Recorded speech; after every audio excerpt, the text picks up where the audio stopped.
only mission of life to get away from the Adamites and the black devil helpers messing with the white light. Other religions are witches, don't need tarot cards. I'm looking around in the dark. I stay on my hearts, learn to speak and read, and one day I'll teach it to those that want and those that need. The master teacher will be happy to see him, and he knows that we love him because we fight hard for his freedom. With love and unity, our shield is the key to the sanctuary of Vietnam. Chinese call one pop man. What does this mean? That means he has his own land, away from gossip and slang, evil, tripping and pop. When you need to be worried about the meteorite showers and the fireballs knocking down the walls, it's over, yo. Meanwhile, Babylon fall. In other words, get out the way. And when Father comes home, we don't build a bigger town away.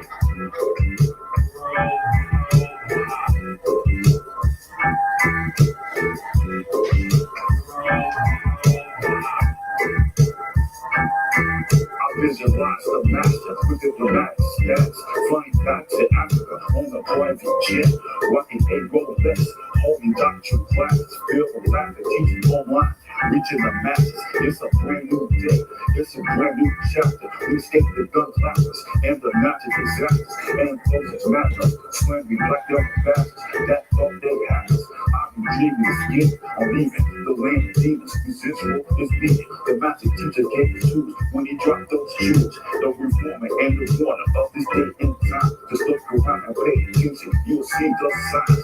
So what you going to do when there's a food shortage and no source of income to be supported? Temporary was I say something.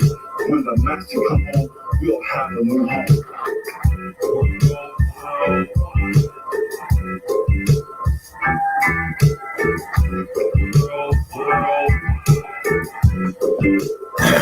Roll back, Musa. Roll back. Okay. All right. We are back. Oh, my sound is okay. I pray my sound is okay. I was having little challenges with the sound, but we will get it working. Let's see. If anyone has an issue with my sound, please just let me know. I think I think it's okay. I think the sound is good. So we shall proceed. We shall proceed with what you need. No problem. Let's get started. Where are we at? Hold on. Let me see. Let's get started. We are here. We are here live again every Tuesday from 7 p.m. to 9 p.m. Every Tuesday, 7 p.m. to 9 p.m. We do NoopooH Live, where we discuss the principles of our culture, the principles of our doctrine in detail. So definitely always spread the word to let people know that we're here.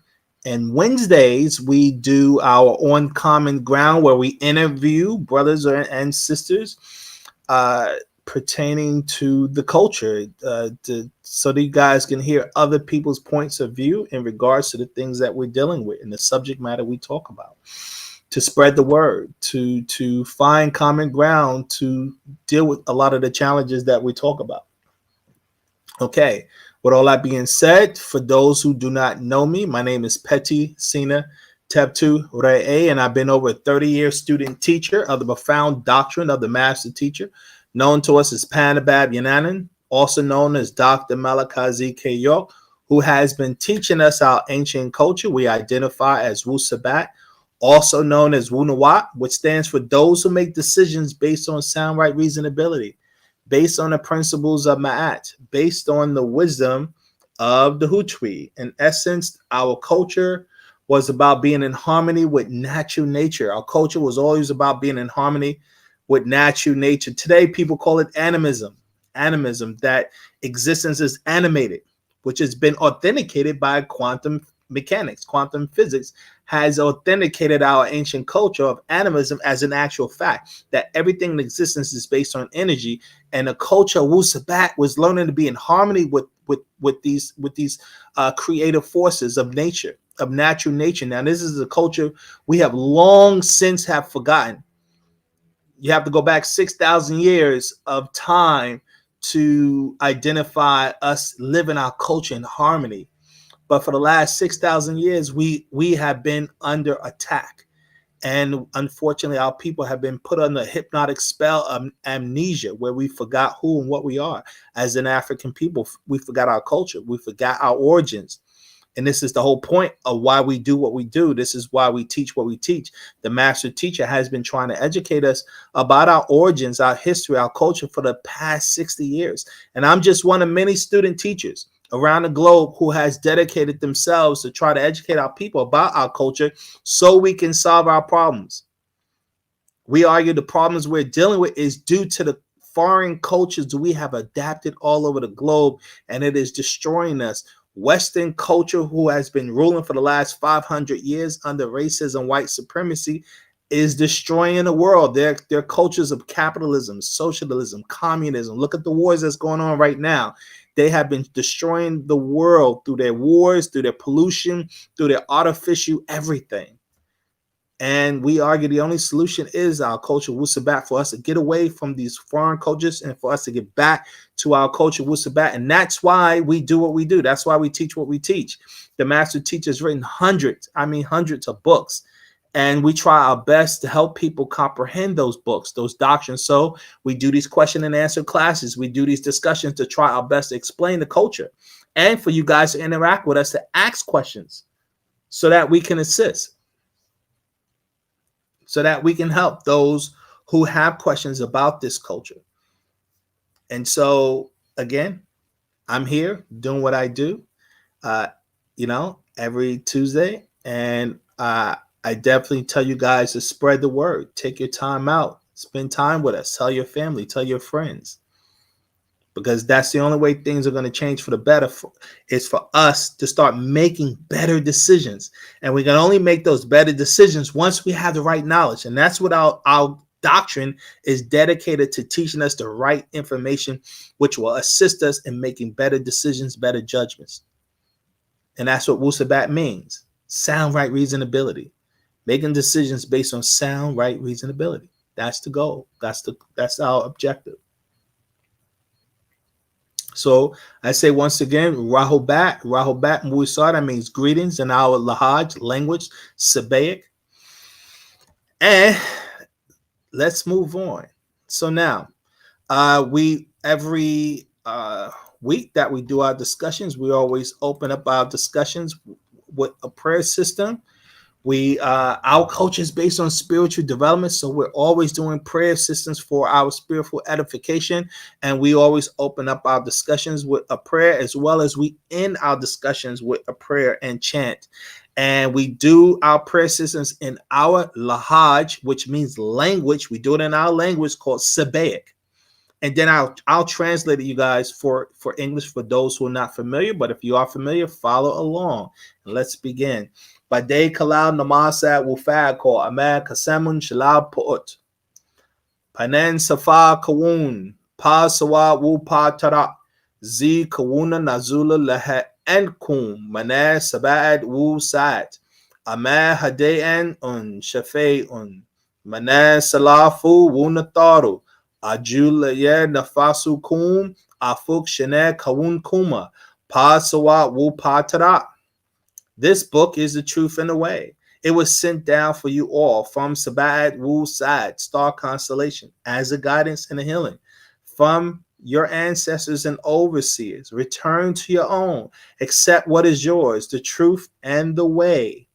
And nun tawa enkum lehe panan shafe'un alaj. And nun tawa enkum lehe nasuinun. And nun tawa enkum lehe ashuk. Ankum ata salafunun, anun ata kharat ukum, anum talub nasakuma, anum talub nasakuma, and so nun sayim nataru, and so nun salafu nun, anunata munwapu. We thank you all for this healing and cure. We thank you all for not forgetting us. We thank you all for Ashuk. You are our ancestors. We are your children. We seek your help. We seek your help. Help us, divine overseers. Help us, our ancestors. We are Musba'u. Anun. Atun. Atun. Amun.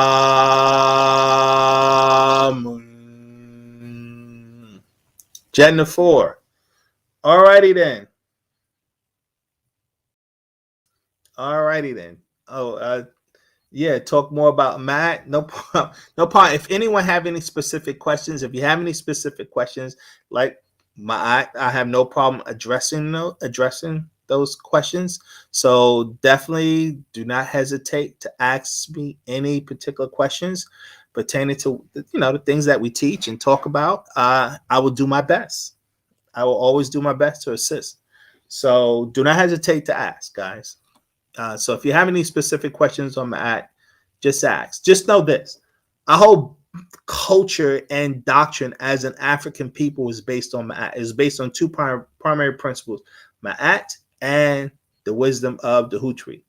Okay. In fact, I go over it, some of that, all the time when we talk about our core principles. The core principles of Wu-Sabat / Wu-Nawab. Right.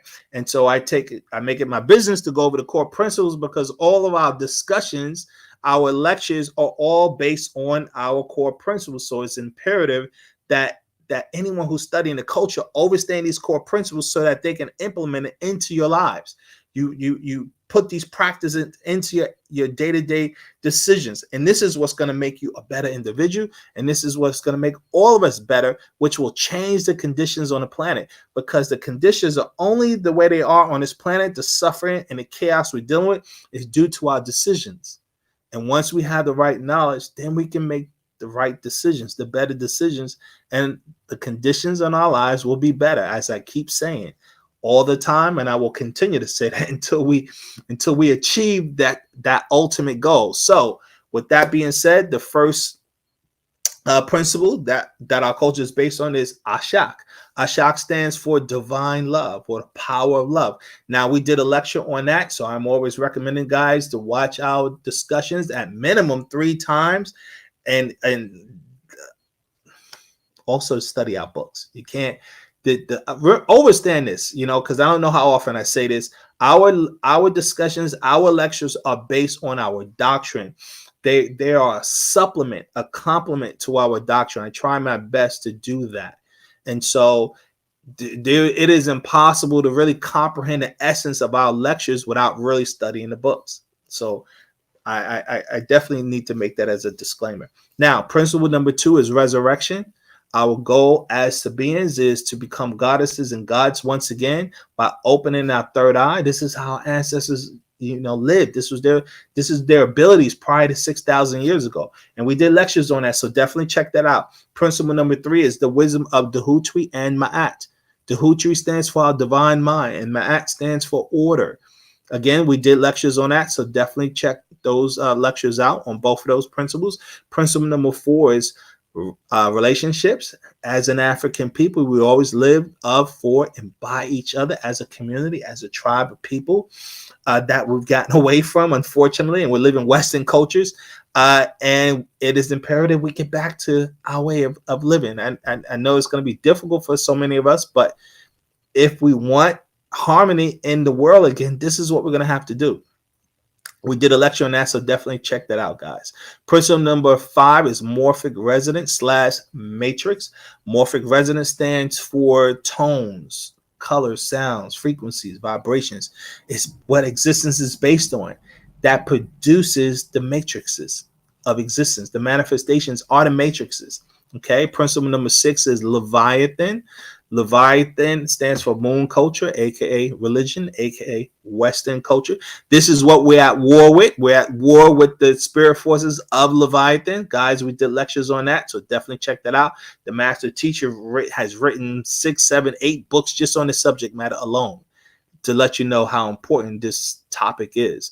Principle number 7 is soul and spirit. Your soul is your emotional force. Your spirit is your life force. We did lectures on that, so definitely check that out. Principle number 8 is health. The first key to health is a positive mind, right? As melanated children, we need a lot of sunlight, much sunlight, water. The body needs water, 70% water. Fasting, at least once or twice a week, we recommend the herbal diet, as Dr. Sabi has taught us.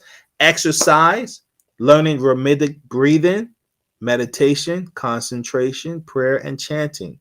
As we always teach, health is not just physical, but it's also spiritual. Health is not just physical, but it's also spiritual. Health is not just physical, but it's also spiritual. Principle number 9 is pa'ut. That is existence itself. Pa'ut, it just means all.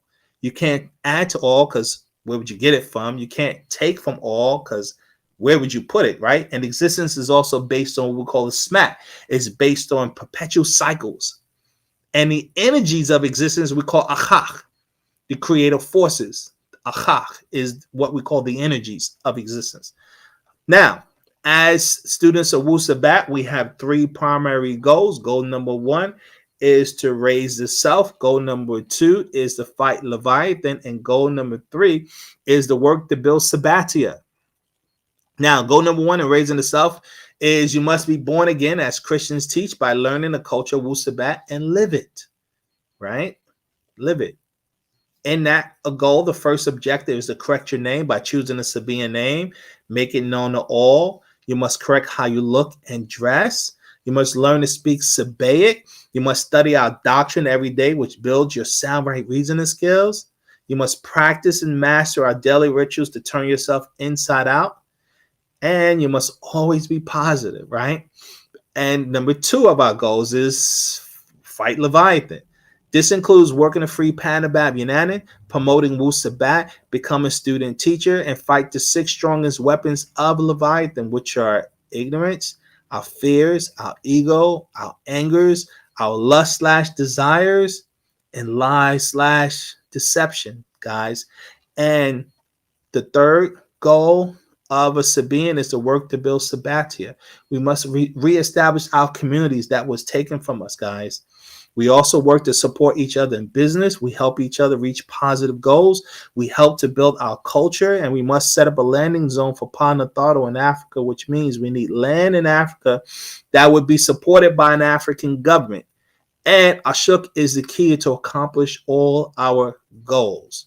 Now, what does it mean to be a Sabaean? A Sabaean is someone who's thoughtful and cares, someone who's helpful and honest, someone who's responsible and hardworking, someone who demands justice and honorable, someone who is righteous and humble, someone who is positive and cheerful, someone who is loving and peaceful, someone who is kind and considerate, and someone who is neat, clean, and orderly.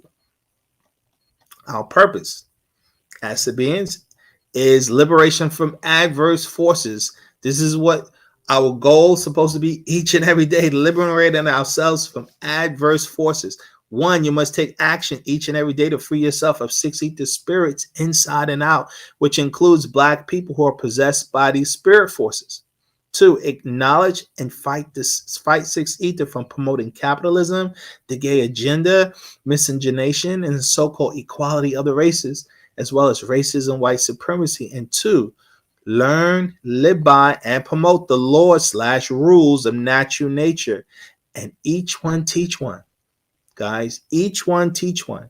Word of advice: do not judge this doctrine by watching the behavior of Panabab Yunanin nor his students. Judge this doctrine by the effectiveness of the information, aka information, that you personally put to practical use.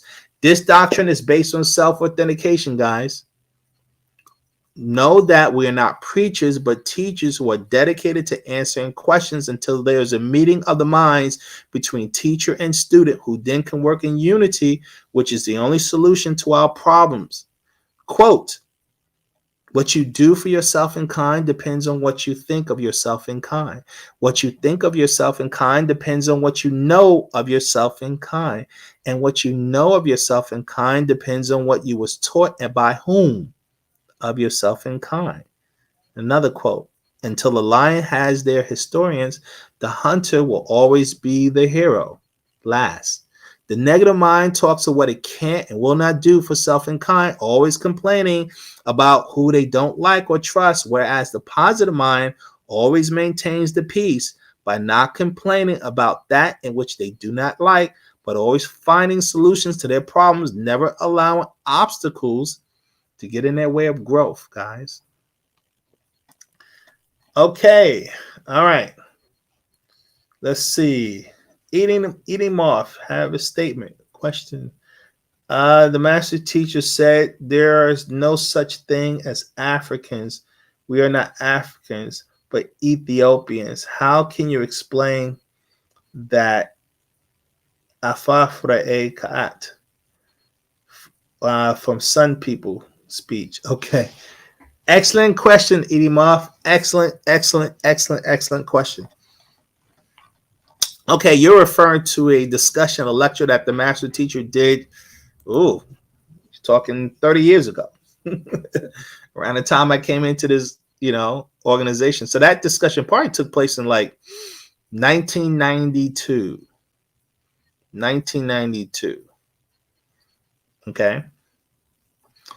In the very beginning of our teachings, the master teacher really focused on teaching us we should not call ourselves or use the word African. The reason why he pushed that so much is due to the fact that African actually has its origin in the Arabic language. It's a derivative of an Arabic word called Afrikria, if I'm pronouncing it correctly.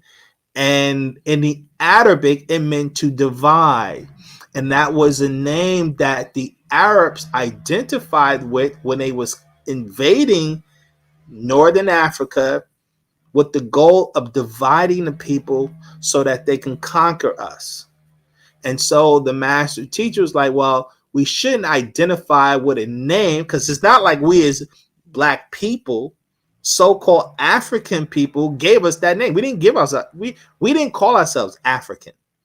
That was a name that was put on us.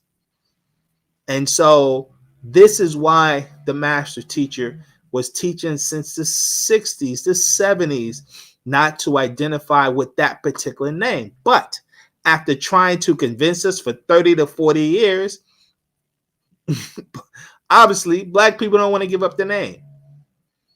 So it's like, okay, since you guys refuse to give up the name, if you really break the name down, then we can identify from that point of view. So we say Afrika, if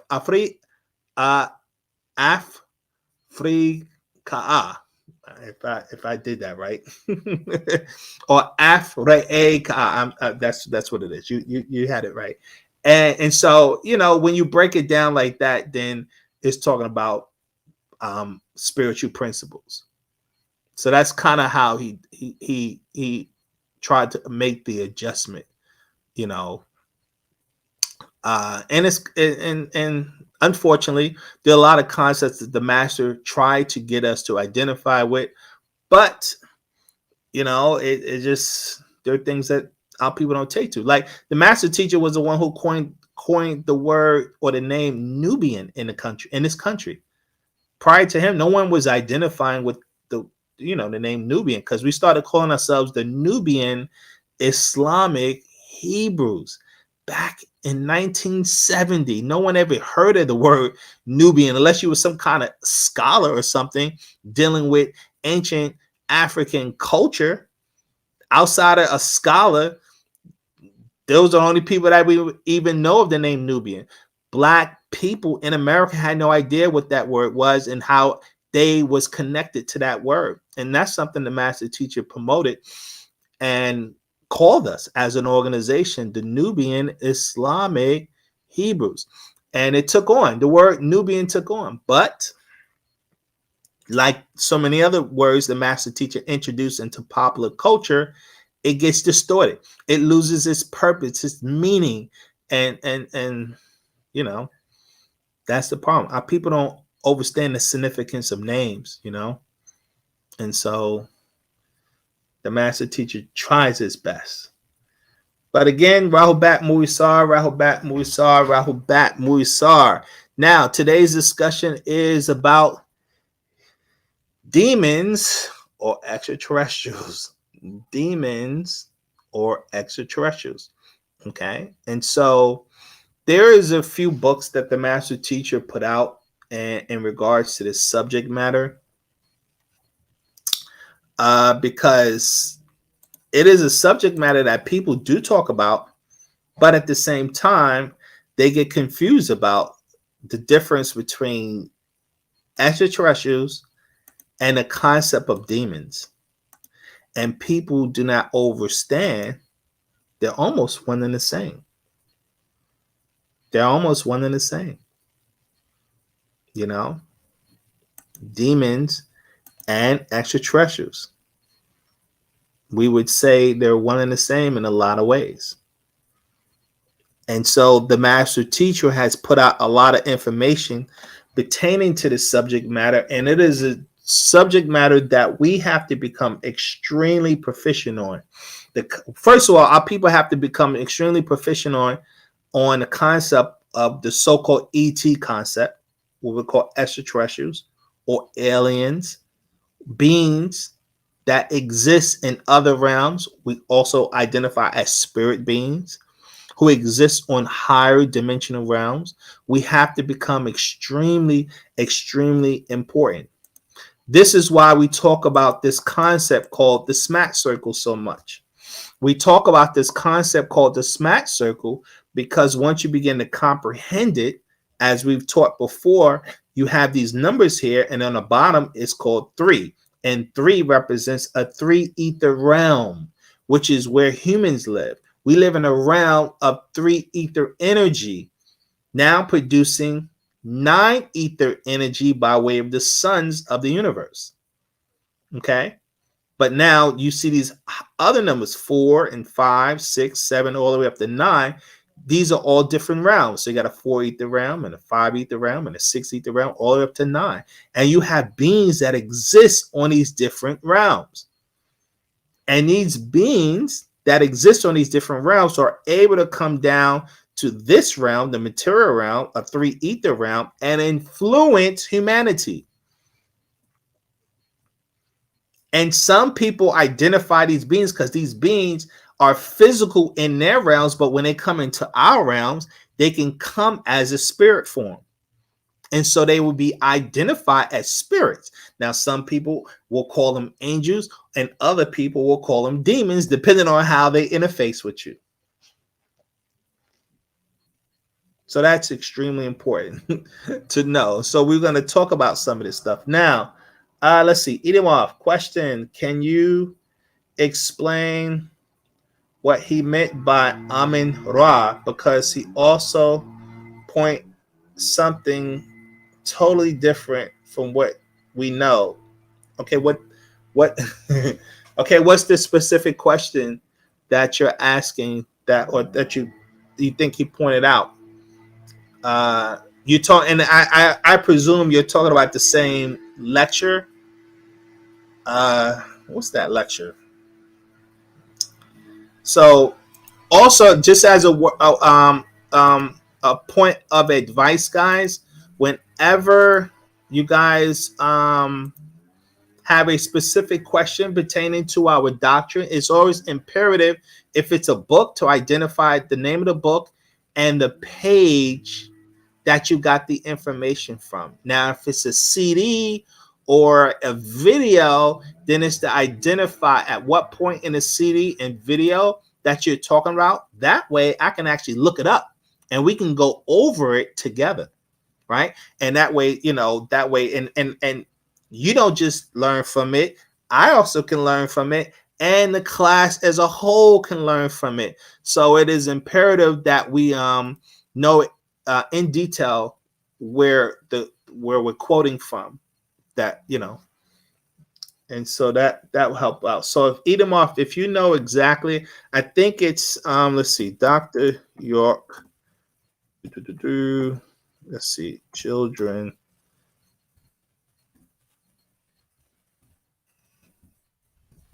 of sun. I think it's children of the sun discussion. Alrighty.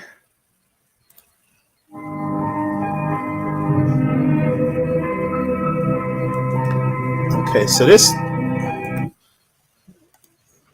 Here are 3 reasons why Novo is the best checking account for small business owners. 1, applying is Let me easy. see. Okay, this is the. All right. Yeah, if you knew where that, because I don't know. I believe. Okay, somebody took down the actual this was an actual live class that was done, and we had a live video. Okay, you're saying 8 minutes 4 seconds. Okay, 8 minutes 4. Okay, yes, this is 8 minutes 4 seconds. So let's see. Let's check it out. Let's check out 8 minutes and 4 seconds. Let's see what happens. Just bringing out the fire upon earth, right? That marks a period of time in the world when the sun itself is going to become the means of justice. And that justice is a confirmation of a prophecy that was made to us, that when the devil comes out to harm us, fire would rain out of heaven upon them and consume them. Follow that? And that's happening to them right now. But we're looking for matches to be struck and flames. That's only one kind of fire. If you remember the hell book that I've written, I said there's a variety of different kind of fires. Is it a gas fire? Is it a carbon fire? There's different kinds of fires. The sun in itself, Ra, is a form of fire. You follow that? They call it Amun Ra, because Amun means trusted. You follow? Amun Ra means trusted. And it makes mention in the book of Revelations, in the 3rd chapter, in the 14th verse, about El Amun, the trusted or faithful and the true. When I say faithful, I mean that I've made a promise with you, and you are faithful to that promise. You follow that? So Amun Ra has to hold faithful to his promise to us as people of the sun. When I say Amun Ra, people think right back to idol worship in Egypt, right? And I'm talking about Ra means the seed. And it's the same thing, like I explained many times, that Hagar used when she went in the wilderness. She said El Roy, which was not saying El Ra. She didn't say Ammon because Ammon was a certain people that she didn't belong to. It's another story. All right, so the promise is being fulfilled for us, that the time for the devil is ending. Okay, so what's your question, Edomoff? Let's see. So can you explain what he meant by Amun Ra? Because he also point something totally different from what we know. Okay. All right. All right. So it's interesting because he was kind of mixing the concept of Amun Ra with biblical concepts. So that's probably where the confusion is. So if we were to go to the Bible, right? And let's see, if we go to Revelations,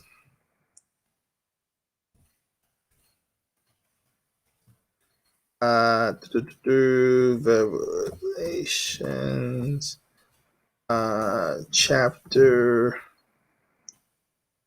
3.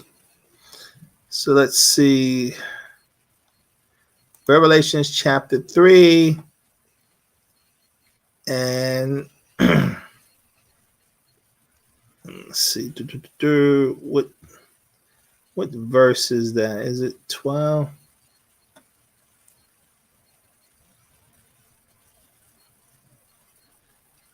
The temple of God, right upon the name of God. Truth and coming down out of heaven. The church of Macedonia, faithful. Luke.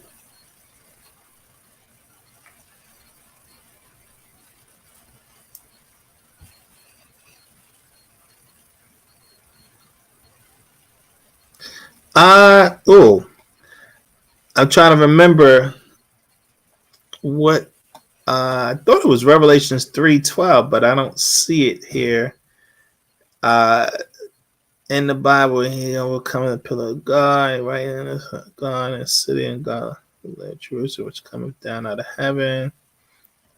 And so that's not it.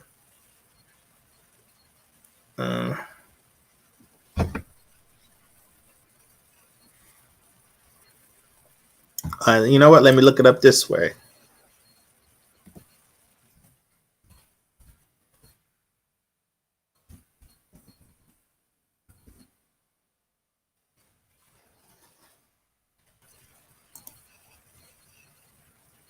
Three fourteen.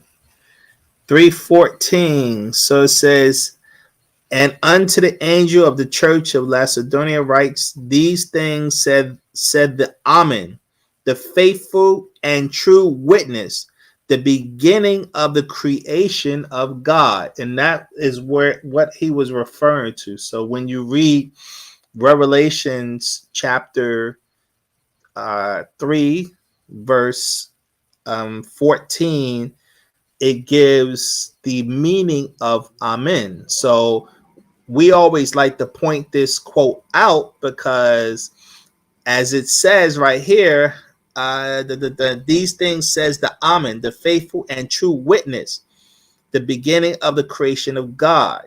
Okay, and so Amen was at the beginning of the creation of God, of the Bible. Actually, that's something that we would teach about. And so Amen meant faithful or trusted or true. In ancient Egyptian culture, it would also identify as the hidden one.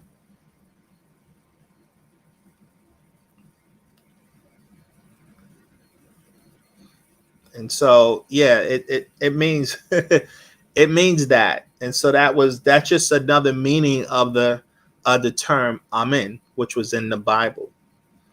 And so in that particular lecture that the master teacher was talking about, he was making reference to this as well. He was making reference to the book of Malachi.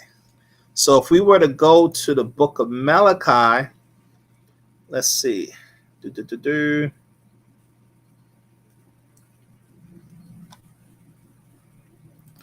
Okay, the book of Malachi, chapter.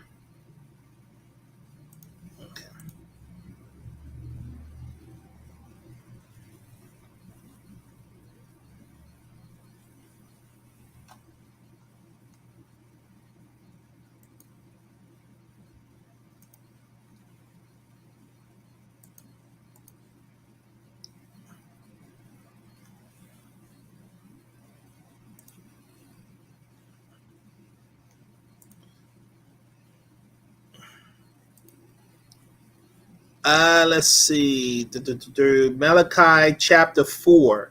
He was also talking about that because that particular discussion, or the name of the CD was Children of the Sun. And so he was talking about in the book of Malachi, when you look at Malachi chapter 4, now book of Malachi is the last book of the Old Testament. For those who do not know, the book of Malachi is the last book of the Old Testament. Now, the book of Malachi was written by the angelic being Melchizedek. Malachi is another name for Melchizedek. Okay? So that's important because a lot of people don't know that. A lot of biblical scholars debate on the origin of the book of Malachi. And the master teacher is the one who came and explained the book of Malachi was written by Melchizedek himself, or the angel Michael. Melchizedek and the angel Michael are one and the same. Okay? And that is the spirit force of the master teacher as Panabab Yinanan. It's the same being. It's the same incarnated being. Now, when you look at the book of Malachi, it says, behold, the day cometh that shall burn as an oven, and all the proud ye and all that do wickedly shall be stubble, and the day that cometh shall burn them up, said the Lord of hosts. that it shall leave them neither root nor branch. It's talking about burning up the Mukasu. We're in the sun cycle. So remember I was showing you guys the smack circle. We're moving out of a 3 ether realm. We're moving out into a 4 ether realm, guys. And so it's going to get hotter. It's already getting hotter through global warming, but also the universe itself is getting hotter because you have more ether energy is coming into the atmosphere by way of the suns, who are now emitting 9 ether energy and pulling the cycles up. So we're moving out of the 3 ether realm into a 4 ether realm, and the Caucasian race cannot live under the sun. They're not people of the sun. That's why everything, we talk about that all the time, how they always are indoors. We are the children of the sun. Us as an African people, they're not. And so the book of Malachi is talking about their end. This is their ending. And it says, but unto you that fear my name shall the sun, S-U-N, of righteousness rise with healing. So healing in his wings are going to be healing for us. Okay? We shall go forth and grow up as calves of the stall. So the Son of Righteousness will be healing for us. It will be good for us and bad for them. That's why they call it the great and dreadful day. Great for some, dreadful for others. It says in verse 5, behold, I will send you Elijah, the prophet, before the coming of the great and dreadful day of the Lord. Like I said, great for us, dreadful for them, because of the Son of Righteousness. And that's kind of what the master teacher was trying to build on back then. So it's imperative, but that's a good question, you know. Now, getting back into what our discussion is about aliens, ETs, or demons. Now, the master teacher had written a particular book, and hold on, I'm trying to find a file here, which what did I save it as? Did I save it? Oh my! I don't even know if I saved the file. Okay, so be it. All right, let me go back. Let's go back to Revelations.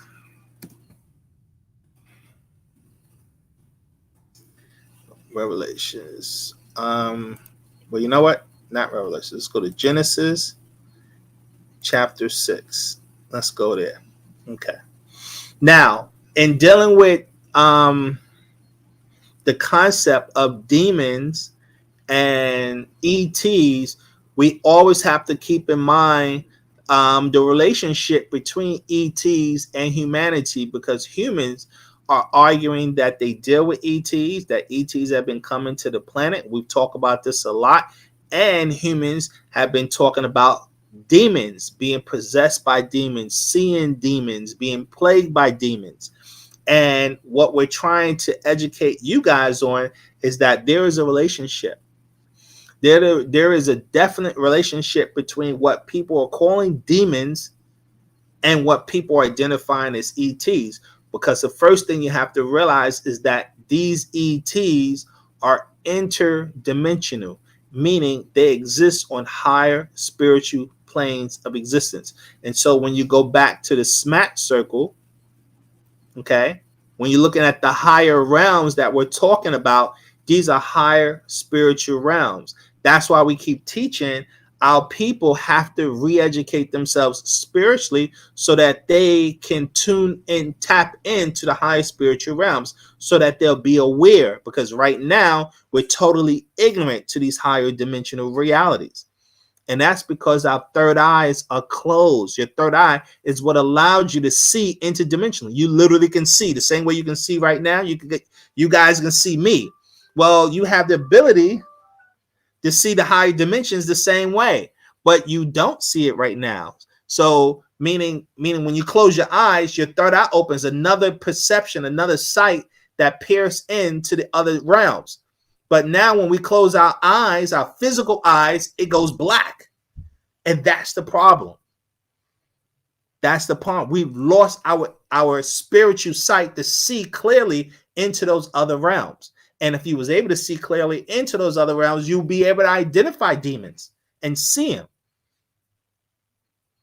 And when your spiritual sight is activated, you can see with your eyes, with your physical eyes open, or you can see with your physical eyes closed. You still can see into the other dimensions. These are the things that we've been trying to educate and,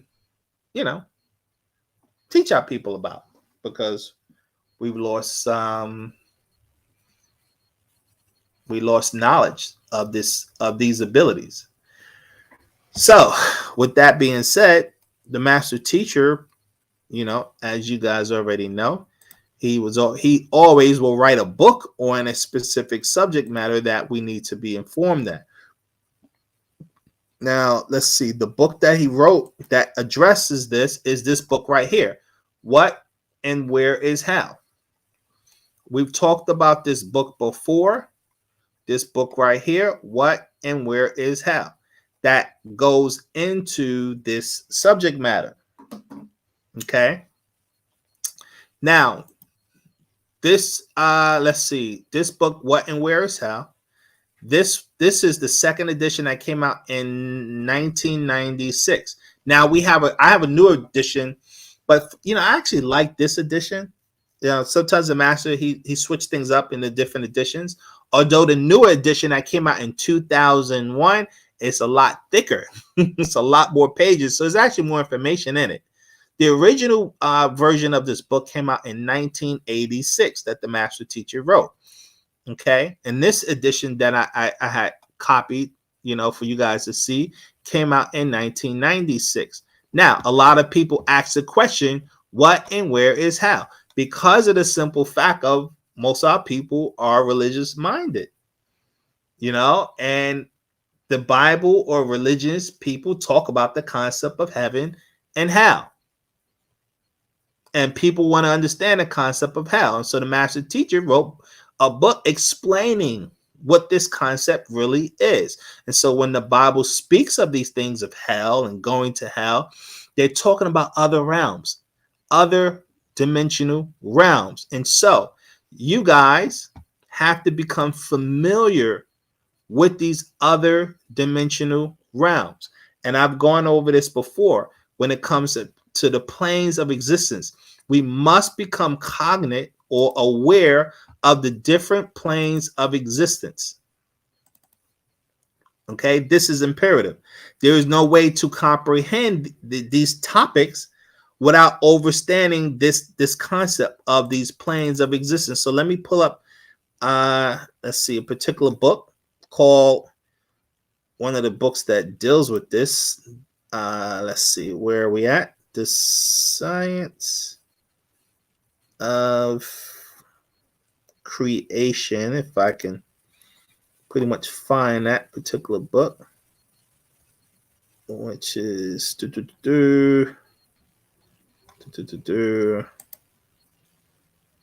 Science of Healing, Science of Creation, right here. So why did I click it like that? Okay, here we go. Let's see. Now, this particular book goes into the subject matter of planes of existence. Now, again, I've talked about this a number of times, right? And this is a subject matter that you guys have to master this. In order to understand these concepts, you really have to study these things that we're speaking on. And the master teacher has addressed the concept of planes in many of the books, because he obviously has stressed the importance of us understanding the planes. And in order for you to understand the concept of demons, right? In order for you guys to understand the concept of demons, then you have to understand the different types of realms or spiritual realms. Okay, so here we go. This right here is on page 14. And we're dealing with the science of creation. Okay. So on page 14, we're going to start here. It says the highest and lowest form that has been detected is that of vibration. Everything is vibration, which manifests itself in different moods and schemes. The expression of vibration is called a mood. Each mood acts and reacts continuously, carrying out the life processes. These moods make up what is known as planes. Planes are moods and schemes of vibration existing in very unique and unified forms. Moods of vibration may be likened to the varying degrees of temperature, such as extremely low.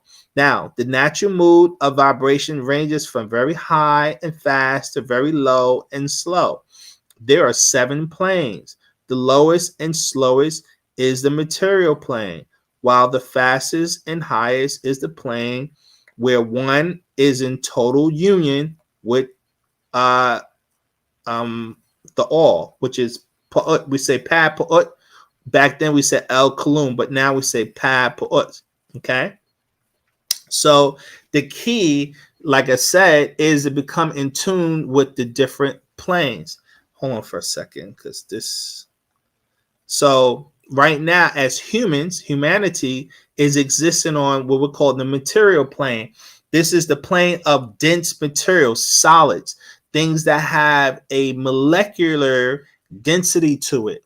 As you move into the higher realms, okay, so now we're going back to the smack circle. As we're moving from a 3 ether realm into a 4 ether realm. The 4 ether realm is the beginning of what we call the mental plane. This is the realm where these ETs are coming from. This is called the mental realm or the mental plane, where these ETs. Now, in order to get to the mental plane, you have to go through 2 other realms before you can even get to the mental plane. Okay, now the human mind is existing on a mental plane. Our minds are existing on a mental plane. Now that may sound confusing to people who are new to this concept. So I do ask you guys, you should be asking questions regards to this, because you got to comprehend this, because this is how you become cognate of those realms, because our minds right now are only focused on the material plane, the things that we can deal with our 5 senses of see, hear, taste, touch, and smell. This is the material plane, but there's other realms or other planes of existence. So outside of the material plane, the next plane right here says the plane of force. That's the next realm up. And when you're dealing with the plane of force, this is the plane that these what people call ghosts, spirits, or demons are operating from. They're operating from the plane of force, and the next plane, they're operating from what we call the spiritual plane. And so the plane of force and the spiritual plane are the 2 planes of existence before you can even get to the mental plane. Okay?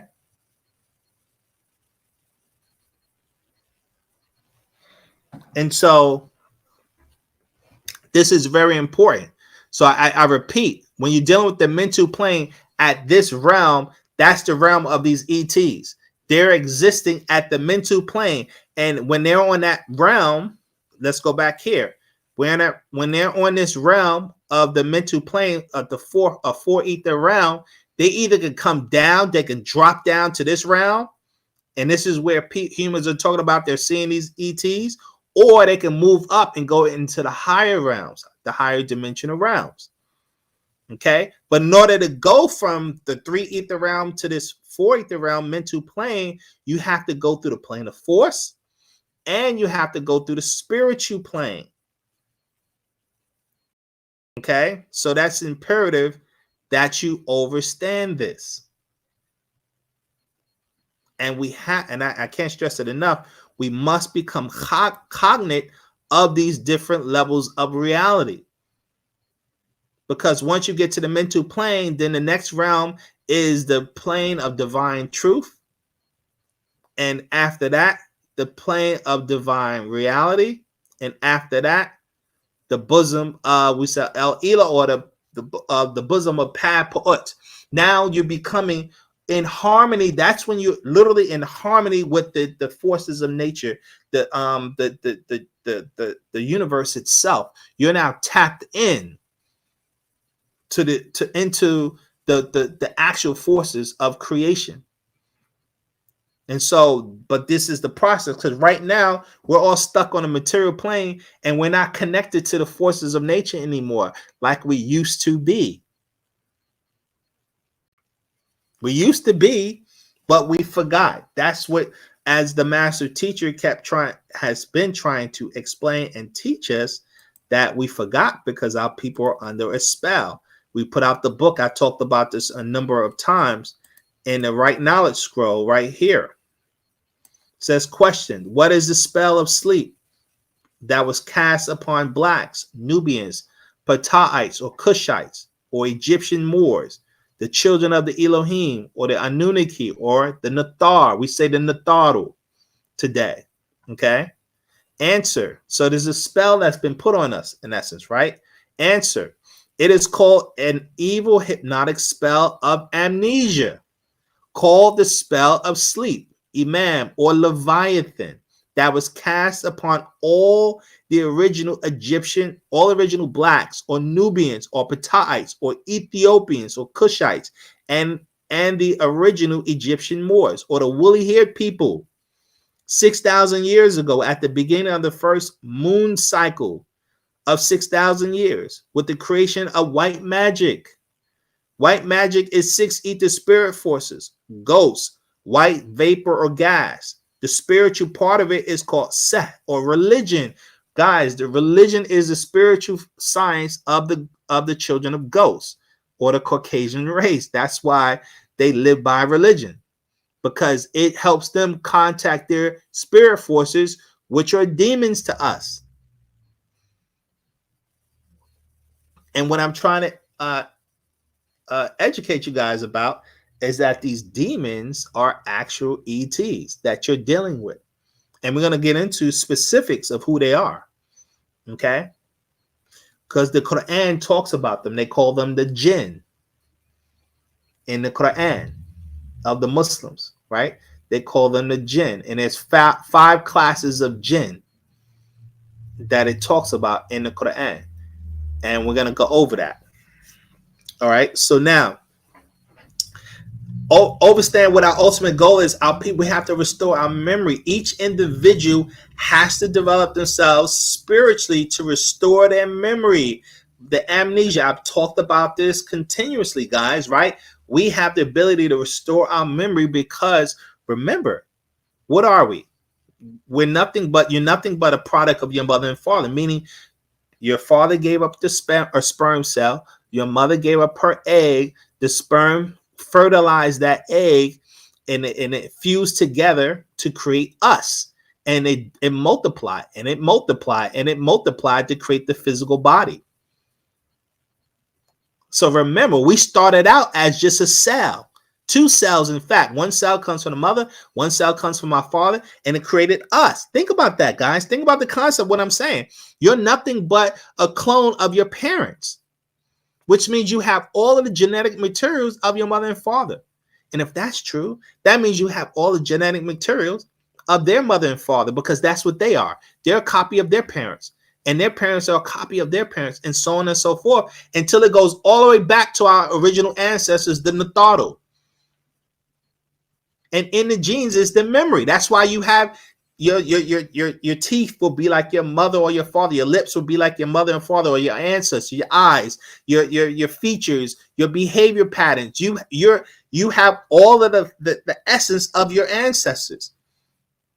So you either look like your mother, or you look like your father, you look like your grandparents, or you look like your great grands, right? So that means you're copies of them in all of their ways, and we have access to who they are. We can literally tap into the memory of who they are once you restore your spiritual insight. And this is the things we've been talking about and teaching. Question: Black people were the first people in this planet, and after the Indus, where monkey people came from, are they the first albino children of I'm confused about that question. Maybe you need to rephrase it. I'm not sure what you're asking. Black people were the first people in this planet. That I understand that part, right? That's true. That's a fact. We're the first people to incarnate onto this planet. Then you have after Indus. So you're talking about after the Indians, where monkey people came from. Okay, so the monkey people, just so you guys know, those are the origin of the Australians. The Australians are the origin of the monkey people per se, or what they call the spiritual monks back in the day. So, as well as the Asians have a monkey origin, but we do too. It's in our genetics as well.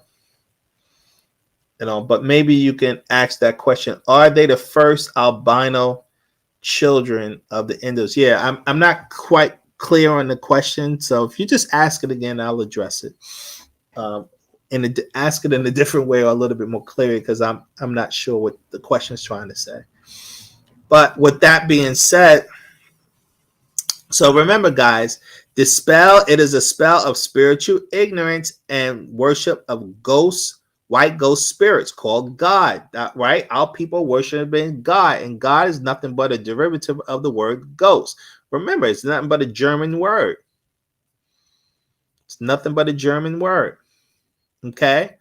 And so when we go back to the Bible, you got Genesis chapter 6, right? It says, and it came to pass when man began to multiply in the face of the earth, and the daughters were born unto them, that the sons of God saw the daughters of men, that they were fair. That actually meant white people, that they were fair, and they took them wives, all which they chose. Okay, so these God beings, ETs, came to earth, took human children, and they took human women and produced children with these women.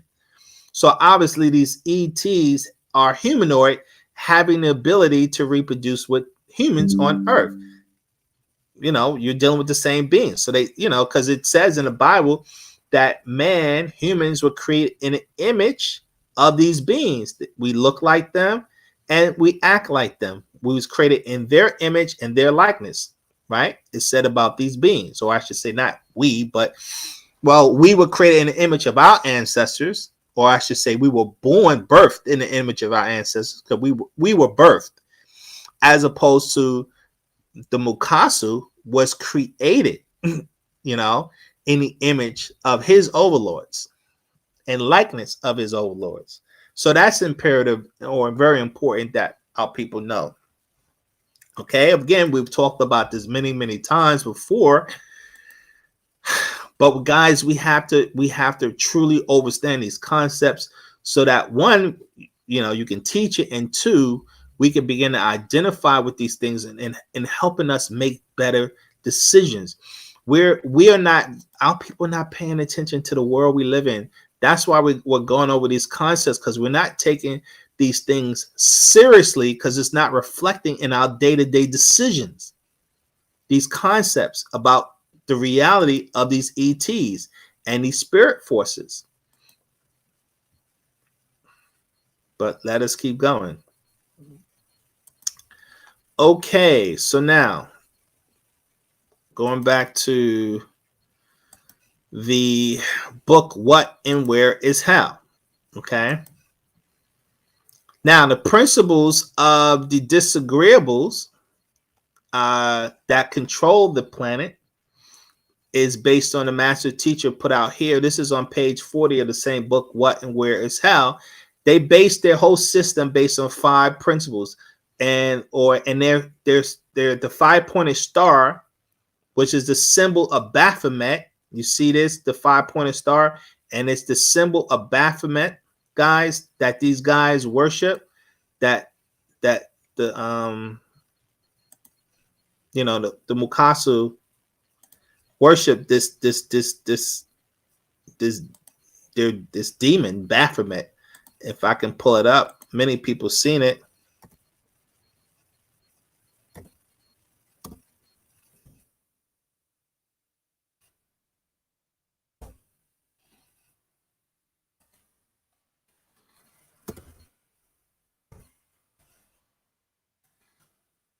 Pull up the image. So you guys have seen this. Many people have seen this image of Baphomet that the Mukasu, worship. So you guys can see, and you've noticed that right here at the solar plex down at the bottom, this is the lower energy centers that is being worked from, right? The lower, what we call the lower chakras, going from the heart center down to the solar plex, down to the genitals, the sex organs, down to the buttocks. Humans are operating from that part down. There's an imperative.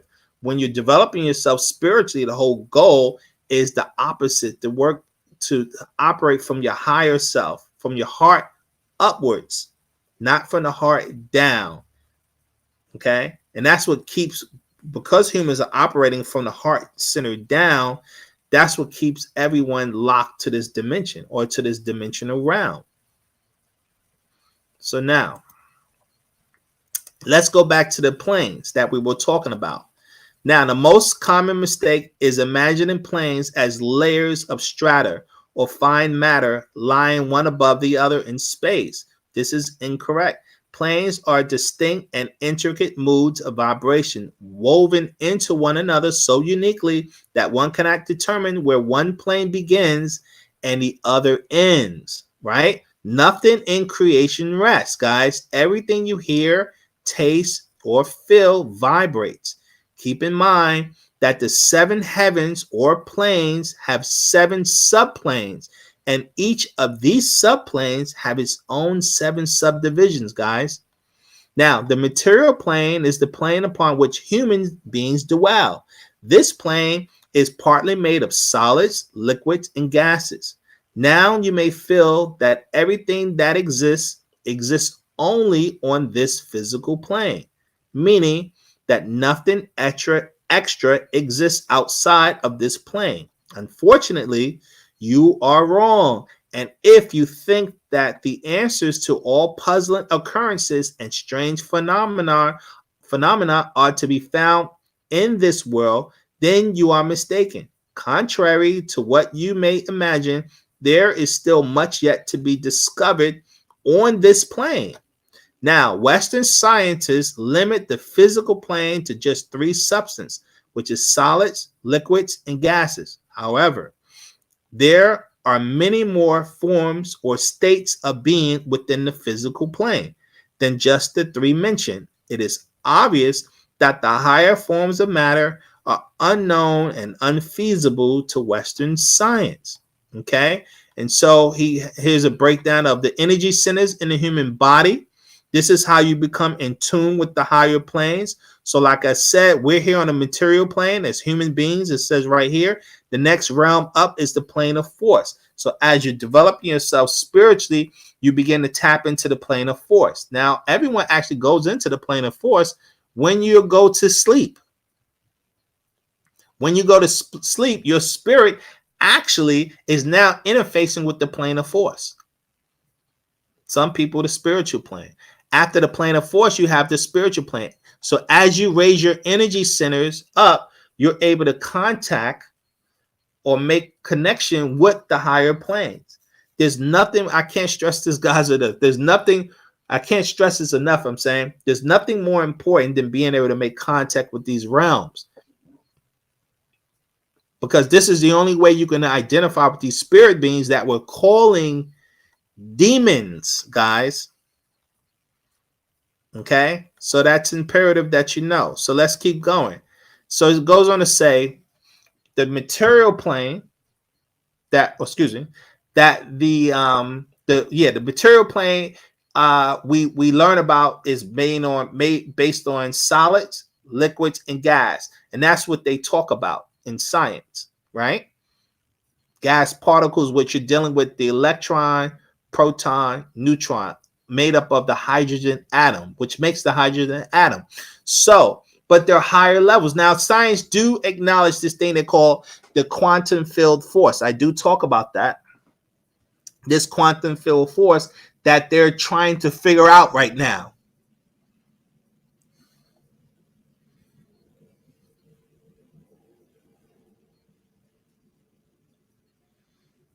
Eating off. Monkey people came from the Hindu people or different kind of ETs.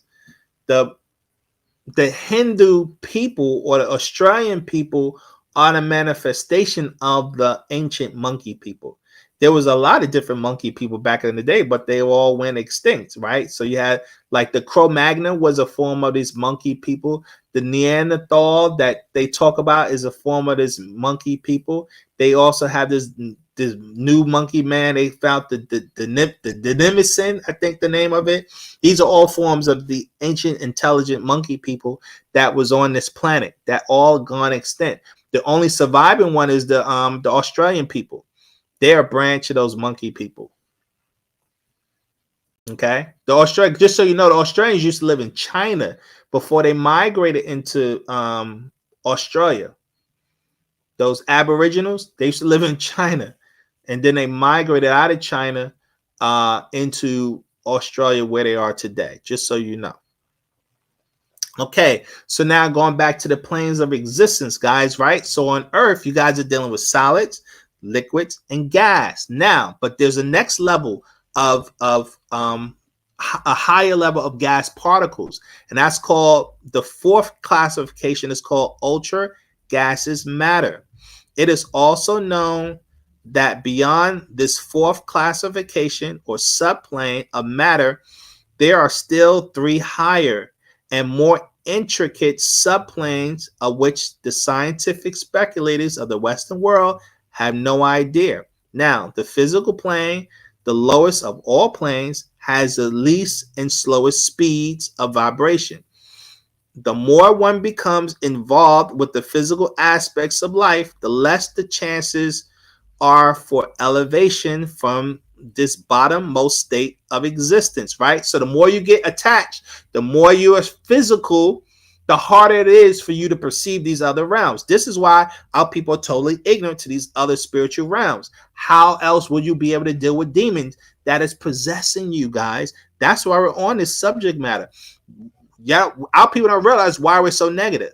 We're so negative, and we have so many negative attributes to ourselves right now. We're killing, we're raping, we're robbing each other, we're stabbing each other, we're full of lust and desires, and we're strip artists today. We're doing all kinds of insane things, and that's because of these lower spirit forces that are taking over people's bodies. That's what Will Smith said happened to him when he smacked Chris Rock. He said he didn't know what he was doing. He said it was just a force overcome him, that he didn't realize it. I tell you why he don't really realize it, because he was possessed, literally. And as long as your third eye is closed, as long as you're ignorant to spirit realms and these higher dimensional realms, you have no clue when this is happening to you. Every time you get frustrated, every time you get upset, every time you have a desire, even to eat, like we eat when we shouldn't be eating. You know, he's like, I'm hungry. I just want to eat. You don't realize that's a spirit force. There's no way we can counteract these things going on with us until we become cognate of this reality. We're going to continue to be controlled by these lower forces. And the more materialistic you are, the more physical you are, the more you involve, especially in this world, capitalism, Caucasian culture, capitalism, which tells you to keep buying stuff. The more you get possessions, the more you get possessed. You hear the word possessions? The stuff you buy, you possess, which means you become possessed by the stuff. And that disconnects you from the spiritual planes, so you'll never know when you're being possessed.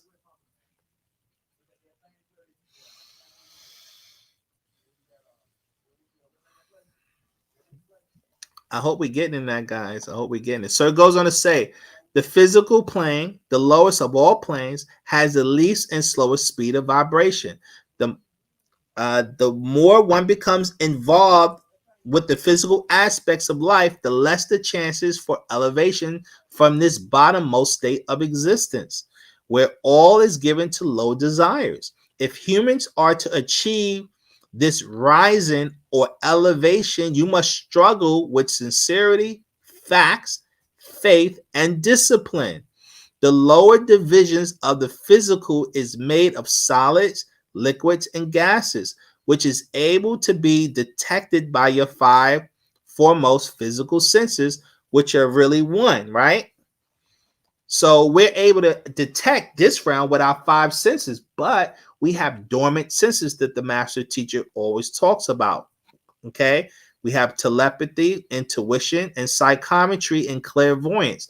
These are dormant senses that we used to have, but we don't have access to them any longer because our third eye is closed. Now think about the ability to have telepathy, which means we wouldn't need cell phones anymore. We'll be able to communicate with our children no matter where they are. This is a real ability that we have. And when you're looking at the beings on the higher realms, right? So let's go back here. Those so-called ETs that are operating from the higher dimensional, they have all of these abilities. This is why they're able to manipulate humans on Earth, because they're operating, they have higher spiritual capabilities than the normal human does, which allows them to influence humanity. All right, so let's keep going. So those are the abilities. Now, question: what are the etheric forces? Answer: the forces or degrees of the physical that are linked with the next plane, the plane of force, are the etheric forces. Okay, which incidentally includes the fourth subplane of the physical matter, which is ultra gaseous matter. So remember, we said here on this plane we have solids, we have liquid, and we have gas, right? Then the next material, vibration material, is ultra gaseous matter. Now, ultra gaseous matter is just another. It's nothing but ether. Okay. Now you're moving into the realm of ether, we call akach in our language. We call it akach. You're moving into that realm when you get to the plane of force. The next plane, and the plane, guys, I keep telling you, it's all around us. We're in it right now as we speak. The reason why we're not picking it up because we're not our senses are not developed, because we're not, obviously we have not been taught these spiritual practices so that you become cognizant and aware of these other realms. The plane of force is all around us. So that's imperative to know. Okay. And so that's why he says right here, the forces or degrees of the physical that are linked with the next plane, the plane of force, are the etheric forces, or incidentally includes the fourth subplane of the physical matter, gases, ultra gaseous matter. Now the remaining forces are life force, light, and mental. Okay, so those are the next rounds up when you're going into the spiritual plane and the mental plane. These are just higher levels of vibration. As you're moving higher into the realms, you're getting into more and more refined realms up until you get into a non-ether realm, which is the highest, right? As you're looking at this, so you're gradually moving up as you're raising your vibration.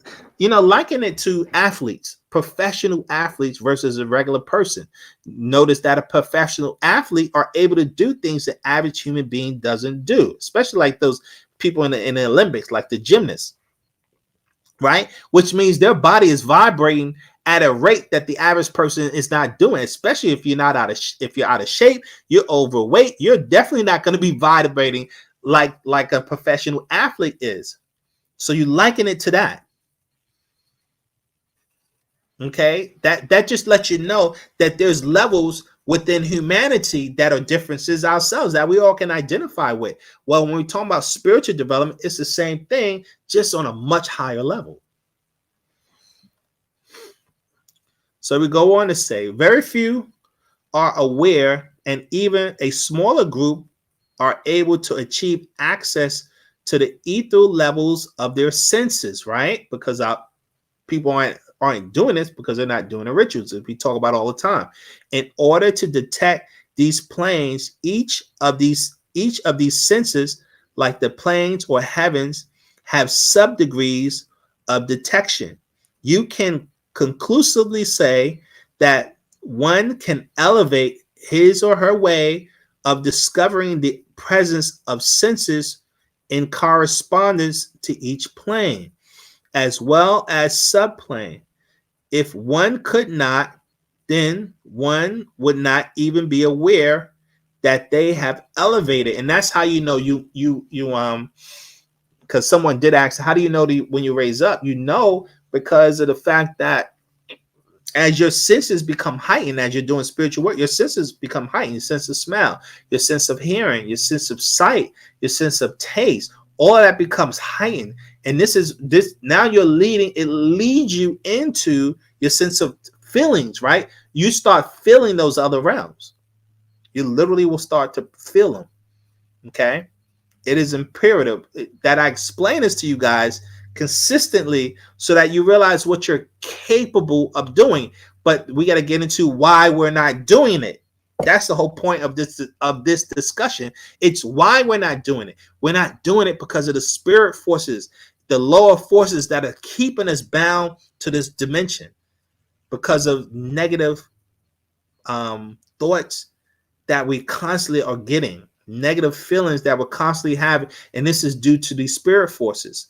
So, with that being said, let's move into that. Okay, so these demonic forces that rule, they rule based on these 5 principles, right?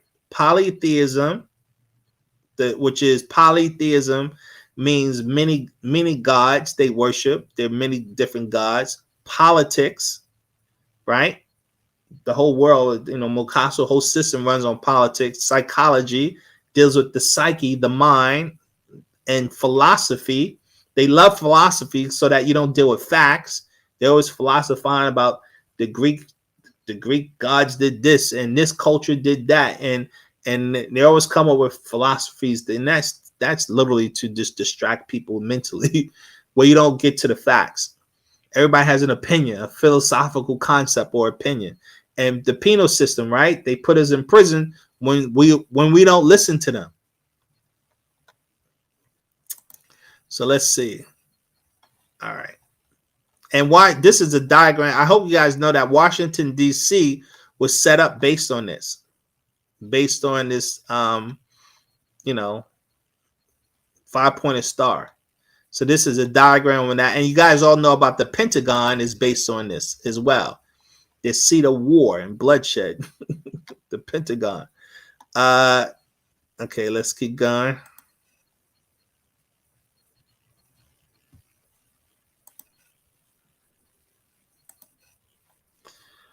Alrighty then. So now this is the same book, What and Where is Hell? We're on page 43. It asks us a question.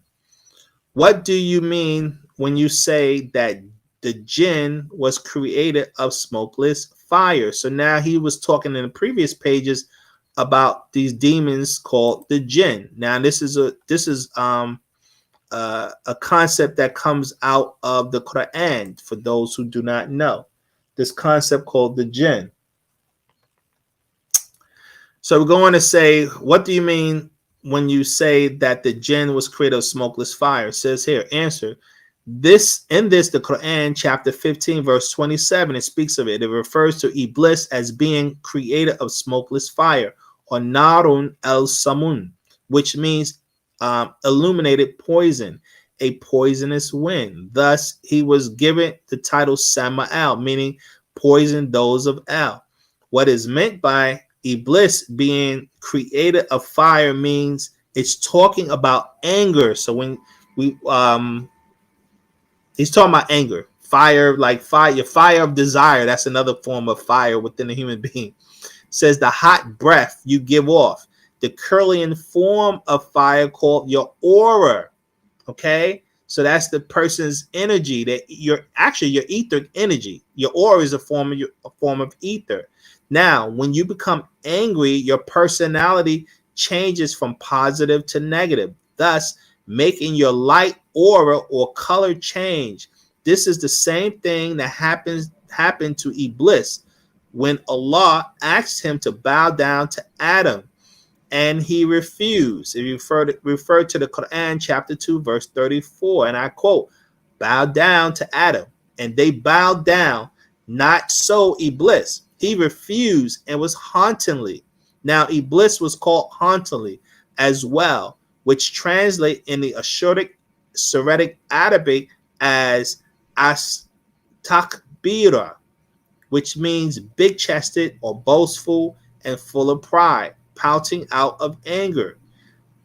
When it says he is created of smokeless fire, it is referring to his nature. So when the word fire is used when referring to Iblis being created from fire, it is talking about his aura or his Kirlian form, okay, or the spirit energy, his life force energy, or his etheric energy, okay, meaning it's a negative energy. They're talking about Iblis. And when you're upset, you're emitting that negative energy. It's an energy, guys. Okay, Quran chapter 54 verse 15 confirms this because it says, and I quote, and he created jinn from fire free of smoke or smokeless fire, right? Then we go on to say,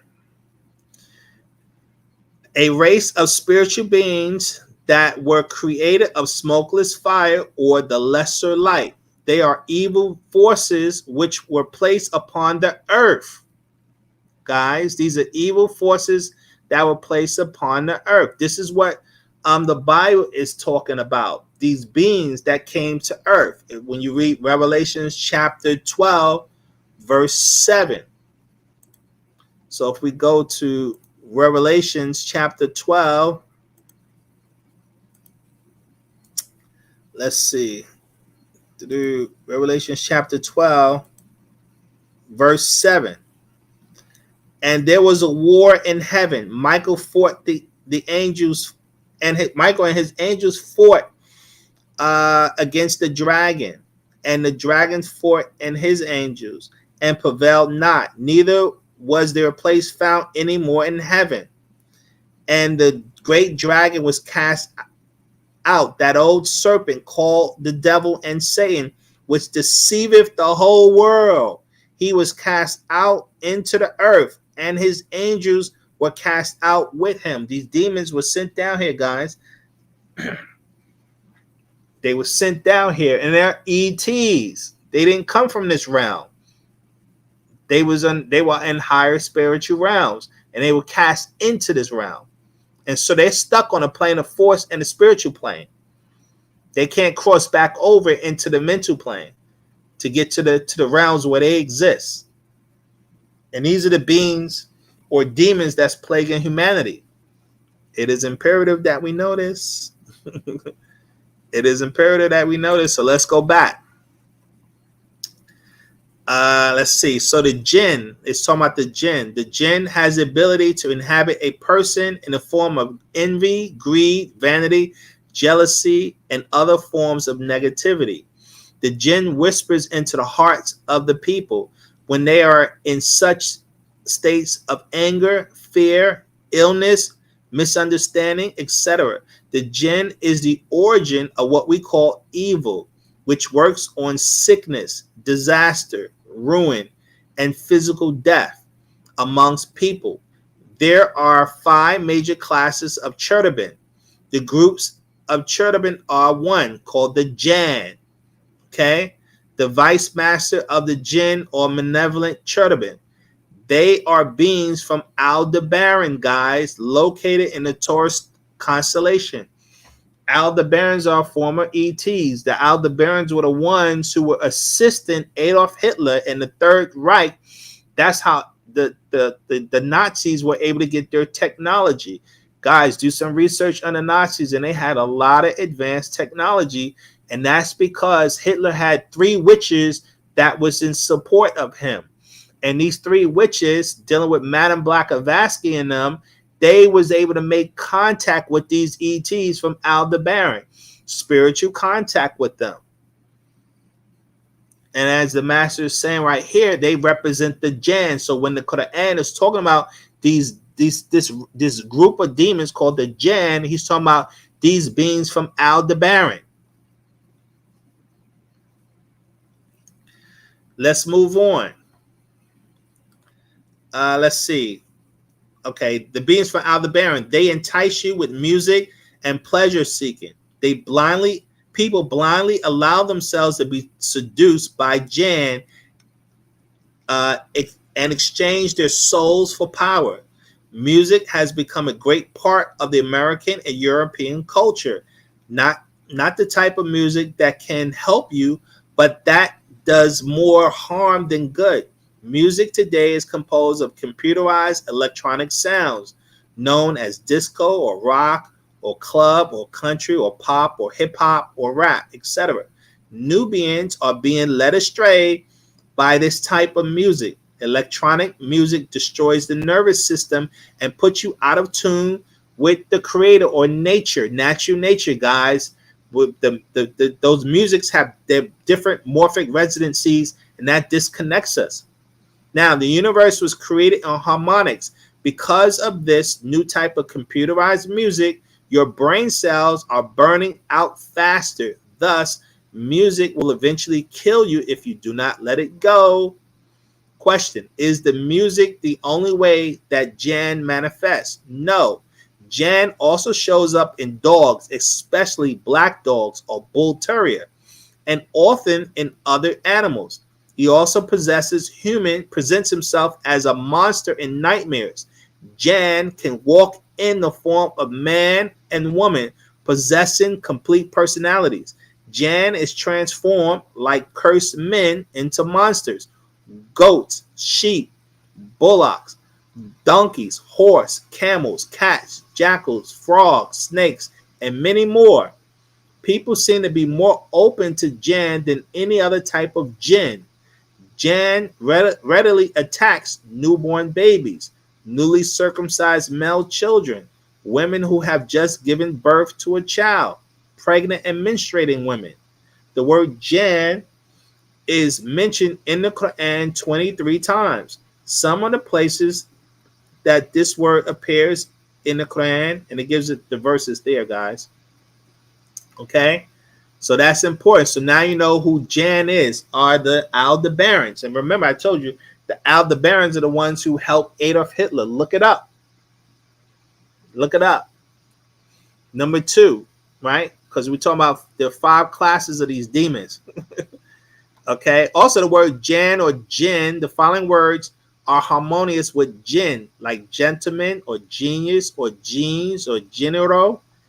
And the word pregnant, the root word is gene. Now, number 2 is shaitan, right? Shaitan means physical race of jinn, which is the pale man or the mukasu. This race is the Canaanites of the offspring of Labana or Canaan, son of Ham. They are the physical manifestation of the devil, Iblis, whether they are of the black, white, or yellow race. These beings are from Pleiades. These are people who are possessed by these beings. Now he's talking about the Pleiadians are considered that spirit force of Shaitan who possess our people. And the Caucasian race is a manifestation of these beings in the flesh, guys, on the 3rd dimension. Now, the 7-star constellation and Arcturus, the 3rd star constellation. The word Shaitan is mentioned in the Quran 70 times. Okay? And so the Pleiadians are considered Shaitan. And that word Shaitan just means thing of clay. It's talking about humans, humanoids. They possess humans when they come here as spirit forces. Okay, number 3, the 3rd race, called the moderate or demons. They are considered to be the most powerful and most rebellious race of jinn. This tribe of jinn possess a glaring amber color. These beings are also called grays. The word moderate is mentioned in the Quran one time, chapter 37, verse 7. Okay, so the grays are called moderate in the Quran, guys. These are the demons that's possessing our people. These ETs are not only physical beings, but they're also spirit beings. They're able to go into their spirit astral forms and influence humans. Number 4, Jinniyah. Okay, Jinniyah. This is the feminine, the female jinn, or the seductress, or the whores, or the witches, and the like. These are your seductress, your whores, your witches, and the like. Jinniyah entice men to have sexual intercourse, then kill them. Quite often, she will drive them mad. She may take any form of a female, a woman, from a righteous Muslim woman to a prostitute. These classes of cherubim are also from the Aldebaran constellation, guys.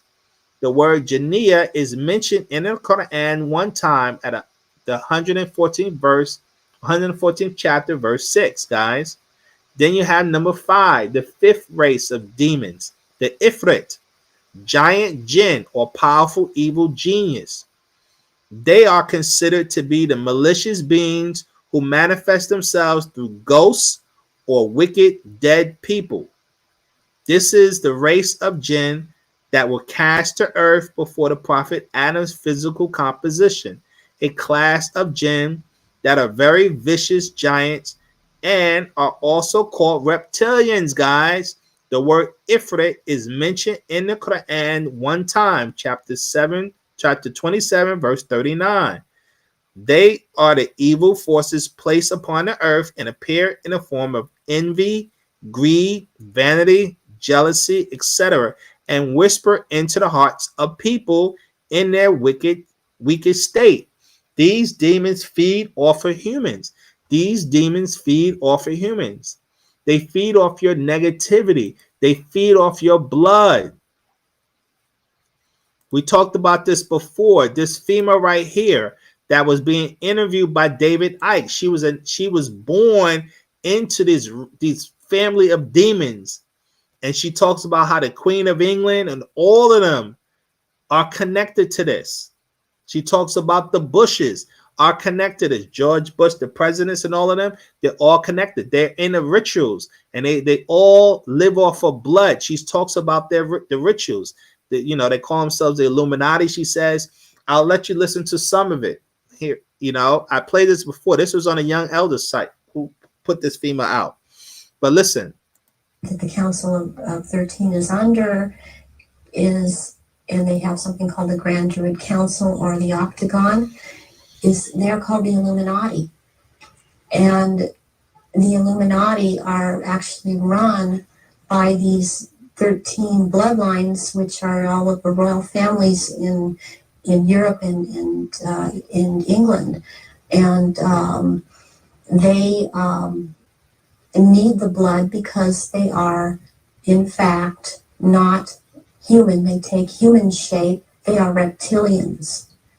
And they need the blood. The blood helps them maintain their reptilian shape, and it helps them maintain their sanity, and it helps them to live in this world because they are not from this world. Does that relate to what the Nazis call vril power and what the Hindus call the serpent power in the blood? Yes, the blood has something. It has something in it. It has secretions from. Your blood has ether in it. She's just not aware of it. But your blood is made of ether. They feed off of that. They feed off the energy force of your blood, your life force, guys, which is ether. That's why these demons need blood. The pituitary gland and from the pineal gland, and it has a very strong drug in it that they also. I mean, this is the one that keeps them from going crazy, and it's like heroin or like endorphins, and it's much stronger. But what they need is for it to be secreted in the blood is they need terrorization of their victims before they are killed for their blood. and or before, or if a young woman is beginning to menstruate, they need the menstrual blood, and they have to terrorize them to get this to come out in the blood and be secreted in the blood. Is this the what other people have told me about, that at the point of great terror, like the point of sacrifice, there's an adrenaline that enters the bloodstream? Is this what they're looking for? Yes, that and this other element comes and secretes out through the blood. This all comes out through the blood at that time, and it's at that point they are actually staring into the eyes of the head of at some of these rituals, or at a reptilian. They are staring into the eyes of this person, and they're held. It's a hypnotic gaze these reptilians have, and it holds the victim in an absolute trance, in a trance of terror, and then they are killed at that moment as they are staring into their eyes. And not only do they can't hold their shape when this happens. The human shape they cannot hold. They go back into reptilian shape as this is happening, because it's like an animalistic type of excitement of the kill. And So, I mean, yeah, I mean, I don't know what to say. This planet is ruled by demons, guys. Demons. Now, this guy right here, he was a journalist. I forget what newspaper he was, and he wrote a book. This is his book. Where's his book at? He wrote a book. It's right here. It's called The Mafia, CIA, and George Bush. It came out in 1992, explaining how the CIA, along with George Bush, he documented it. Okay. This book explains how they were all selling drugs, how they were all drug trafficking. And the reason why they were trafficking drugs to pay for their ET stuff that they do on this planet, the so-called black projects, which is really the white projects, because it's ran by white people. They love call everything they don't disagree with black when it's really white. Okay. And this is how they finance their operations. They off-world operations. Because we're getting to the secret government, right? We did that discussion on the secret government. Guys, these guys are traveling throughout space. They're going to Mars. They're going to the moon. All of the whistleblowers have been talking about this. Tons and tons of data have been coming out on this. And unfortunately, our people are not paying attention to the level that these guys have reached. And we're talking about the Mukasa, the Caucasians, and the secret government. And they're connected to these demon ETs. And that's why I said the Nazis had UFO technology that they got from their overlords, these Aldebarans that I'm telling you guys about. This is real. So this guy wrote a book on it, talking about how they were selling drugs so that they can raise money to do these things that they're doing on this planet. You know, and so this is we're dealing with demons. Demons run the earth. Now, here's a breakdown on the jinn. This is a pretty good breakdown talking about the jinn that I was talking about, these spirit beings, these demons that are plaguing the planet. Okay, so the jinn is a concept that Arabs talk about, because as we said, this was a concept in the Quran. So check this out. There's an ancient Arabic legend about a shapeshifter that can take the form of any animal.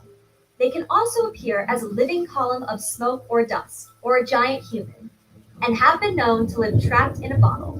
Jinn are genies, ancient creatures believed to occupy the space between celestial and terrestrial worlds. Okay, so you see that? They're occupying the space between celestial and terrestrial worlds. They're talking about the plane of force and the spiritual plane, because these are the demons. Now we're talking about the 200 fallen angels or demons that were trapped down here about 6,000 years ago. And so they're stuck in this realm. They can't move into the higher realms. And they're known as jinn, and they've been possessing people. And the master said they started out as 200. They have to hundreds of thousands of them now on this planet.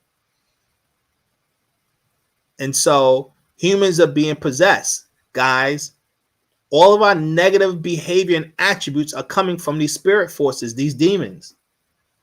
And if we stay ignorant to this reality, there's nothing's going to change. You cannot remain spiritually ignorant and deal with what's going on in this planet. It is impossible. Let's keep going. Not quite monsters, not quite humans, and not quite celestial beings, the jinn are something different. But for many people, the genie is just some guy in a lamp who can give you 3 wishes. A way for you to get what you want without having to work for it. Not only is that not even close to the original versions of the jinn, it dismisses the immense power these beings possess. The jinn are a species all their own, more powerful than humans, and more meaningful than pop culture would have us believe. I'm Dr. Emily Zarka, and this is Monstrum. Crafted from prehistoric fires long before humans, jinn are neither wholly earthly nor wholly spiritual. They require food to live, are subject to lust and other human passions, and can die, although they live naturally for thousands of years. Jinn can see humans and interfere in their lives. Humans can only see a genie if it takes a form that allows itself to be seen, which is rare. They can move through walls and travel great distances quickly, shape-shifting into all kinds of animals, and can appear as smoke. Sometimes the appearance of a genie is preceded by an earthquake or a storm. In ancient Arabic cultures, jinn were worshipped for their capacity to make legendary weapons and supposed ability to encourage fertile crops. These pre-Islamic accounts of jinn also claimed a genie could take on a human form and have children with them. These offspring were often seers who could communicate with their jinn relatives as well as with the divine. These half-jinn children were advisors and consultants of religious matters. These children that she's talking about are the secret society. They're the children of these demons. That's what that other lady I was just showing was talking about. These bloodlines from the Bushes to the royal bloodlines in these different secret societies. The people that's a part of that, the so-called Illuminati, they're connected to these demons that is and they're the ones running this planet. And the only way to deal with these beings is you have to develop yourself spiritually. There's nothing more important than educating yourself spiritually. This is the only way you can be able to deal with these types of beings. There is no other way. There is no other way, guys. Because you have to exercise the demons out of yourself. That's step 1. And then you become, then once you learn how to open your third eye, then you can become aware of these beings, and then you can help family and friends. This is why we're trying to educate and teach our people about these spirit forces. We cannot afford to remain ignorant about what's happening on the planet. We cannot afford to remain ignorant about what's happening on the planet. In this lecture right here, you have the guy Jordan Maxwell, who's also speaking about these demons coming to the planet. He spent a lot of time in his research teaching this, explaining these things since the 60s. I think Jordan Maxwell, he started in 1959, started putting out this type of information. So the information is out there for those who choose to research. Unfortunately, remember, our people are under a hypnotic spell of ignorance where we ignore all of these things. We just ignore it. We don't deal with the facts of existence, and we're so caught up in materialism. That's why I try to introduce you guys, or reiterate, not introduce, but reiterate you guys about the different planes of existence. We have to become cognizant of that. And so I'm trying to, I focus on it a lot, so that you can become cognizant of it, so you can begin, hopefully, to begin to develop yourself to tap into these things. Again, the key to spiritual development is a positive mind. I can't stress that enough. The key to spiritual development is a positive mind. You cannot tap into spirit, doing anything spiritual in a negative state of being. Negativity is dealing with your ignorance, your lust, your ego, your anger, your desires, your lies, deceptions. These are things you have to overcome. These essence, you clear your mind. The key to it is clear your mind, blank your mind, which is what meditation is all about. Learning to blank your mind. Like when you go to sleep, your mind shuts down. That's what you're doing in meditation. It's like a controlled form of sleep. Right? Always, we wash. You make sure you're clean. Make sure your environment is clean when you're going into a meditative state, because you're trying to make contact with your ancestors, your family that's on the higher realms. Okay, and they're vibrating at a high level, and they don't deal with negativity. They won't talk to us. That's why they don't talk to us, because of the fact that we're vibrating too low, and we're absorbed with spirit, negative spirit energy. These are the things we have to overcome. These are the things we have to, if we do not, in this book right here, this is what, page 81. This is a book the master teacher put out a while ago. Are there UFOs or extraterrestrials in your midst, right? There's a fight for this planet. There's a fight for this planet. If we choose not to do this, if we choose not to develop ourselves spiritually, okay, he talks about it. What is meant by right for enslavement? Okay, first it goes on to say this. Riskians set up bases on Mars, right? Our ancestors set up bases on Mars, the moon, and other locations. The earth is on their trade route, okay? So there's a whole lifestyle that our ancestors are living in the higher realms. Earth is a prison planet. That's why I keep referring people to that movie Jupiter Ascending, because it lets you see how Earth is a prison planet ruled by ETs. Okay, and we're cut off from what really is going on in the galaxy. It's like a Star Wars like existence out there, guys, and we're trapped on this one planet. But let's keep going. Right, so it says the Riskians set up bases on Mars, the moon, and other locations. The earth is on their trade route. So this is our ancestors we're talking about. Certain contactees have been utilized by both groups, the reptilians and the Riskians. This has created confusion and was done to discredit these individuals. He's talking about our ancestors, Riskians. The Illuminati basically is trying its best to keep people spiritually ignorant, so they do different things to cut people off on what ETs to talk to, basically. With this mix of influences and distraction, it is no wonder that Earth humans are ripe for enslavement. Question: what is meant by ripe for enslavement? Answer: it means that you are basically sitting ducks for what is about to take place in the universe. This is because you have no idea what is really going on in the world. You are so caught up in trivial and unimportant matters that you don't even realize that the harvest or rapture will occur during a period of time to come.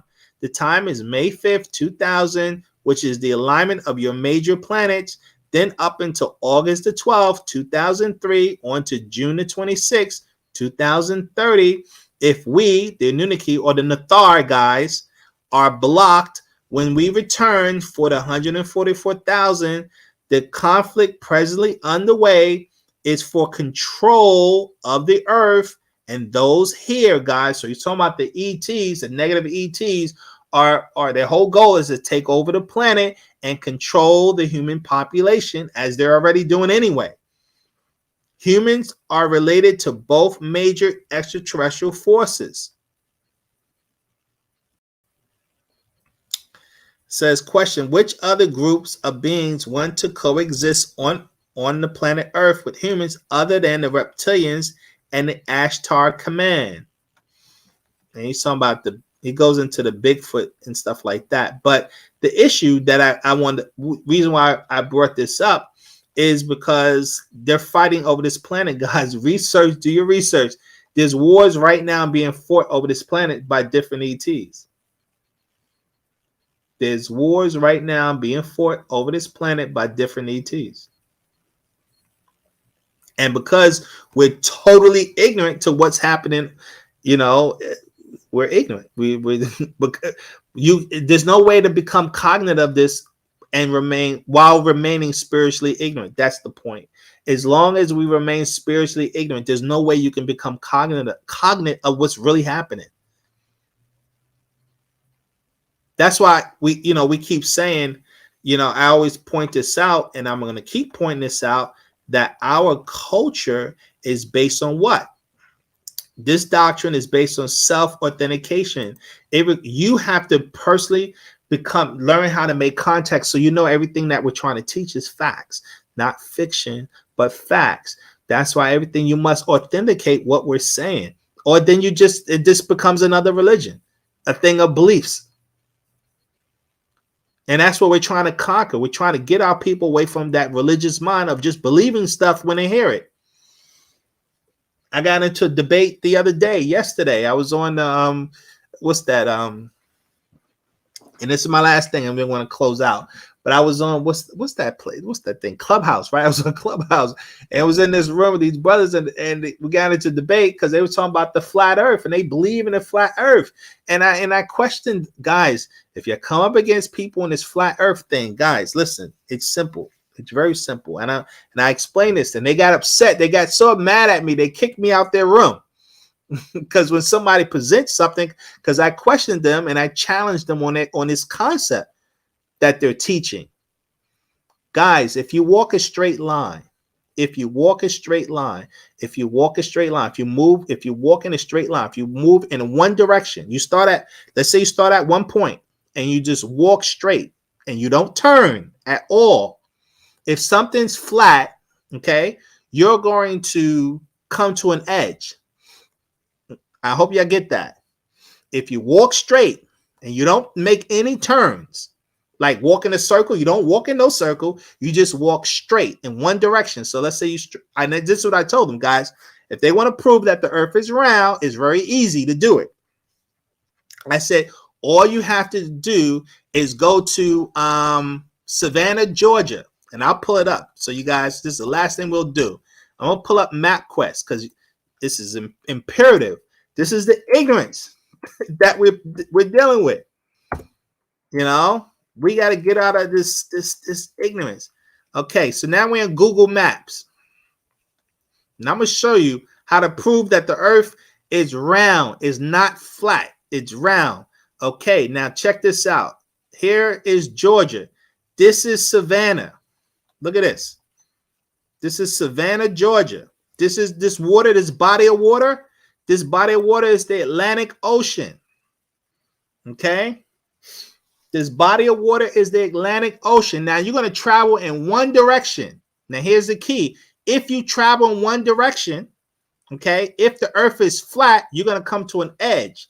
If the earth is round, then that means we're going to come back to Savannah coming from the opposite way, meaning we're going to come from Savannah the opposite direction because right now we're at the coast, we're at the water. So that means we should be able to get back to Savannah coming from direction because we're not going to make no turns. We're just going to go straight. So imagine us getting in a boat or getting in a plane, and we're just going to go east because this is east, guys, and we're just going to keep going east. And this is what I told them. We're just going to go east. You got Bermuda right here. You're going to keep going east. Keep going east. And look at this. Look where we come to. As we keep going east, we come right here to Morocco. And that's what I told them. You're going to hit Morocco. Okay, so let's imagine we was in a boat. We're going to hit Morocco. And we're going to get in the car. And I told them, we'll just drive across Africa. And guess we're going to come to? Egypt. Look at this. We went through Algeria. We go through Libya. We're going to go through Egypt, right? You're going to keep going. And I said you're going to hit Israel. Then you're going to hit Jordan. I told them that. Then you're going to hit Iraq. I told them this. You keep going. You're going to come through Iran right here. Iran. You're going to keep going. Keep going. You're going to come to Afghanistan, guys. Afghanistan. You're going to keep going. Pakistan. Keep going. We're going to come to India. We're going to keep going. One direction. We make no turns. We're just going in one direction. Keep going. India. Now we hit China. And this is what I told them. We're going to hit China. We're going to keep going. Keep going. Now, guess where we at? We at the Pacific Ocean, guys. Right here is Japan. We're going to get in the boat. We're going to get in the boat. And we're going from China. And guess we're gonna wind up. We're gonna see the Hawaiian Islands. Where's Hawaii? Where's Hawaii? This is it. This is it, Hawaii? Yeah, this is Hawaii. Right here, Hawaii. You're gonna keep going in the boat. We're gonna keep going. We're gonna come from Hawaii. We're gonna keep going, guys. Keep going. And we're gonna come right to here's Mexico. We're gonna go up. We're gonna go up in our boat right here on not Mexico, Los Angeles. This is what I told you. You're gonna hit LA. You're gonna get an interstate. What's that? Interstate 10, I think. Interstate 10 takes you because now we're on the West Coast, and we're gonna get in the car, and we're gonna go, and we're gonna drive. We're gonna drive all the way across. I think it's Interstate 10. Will take you from West Coast all the way to East Coast. But I don't see. Is this it? Is this Interstate 10? Is that Interstate 10? It don't matter. But we're gonna just drive east. We're gonna keep going east because where we at? We're in Los Angeles, and we're gonna keep going. We're gonna go through Arizona, right? New Mexico. Keep going. Dallas. Right? Mississippi, Alabama. We're going to hit Georgia again, Atlanta, and it takes us right back to Savannah. Guys, the next time somebody tells you that the earth is freaking flat, this is all you have to show to them. And they got so upset with me. They kicked me out. I said, guys, I'm like, what's wrong with y'all? What's wrong with our people? We're creating a whole new religion of belief systems. I say, you know how easy it is to prove the earth is round? It is impossible to travel in a straight line. We didn't make no turns. We just went straight, one direction, and end up at the same location coming from the opposite direction. If you come from the opposite direction, right, that means you traveled in one gigantic circle, which means there had to have been a globe.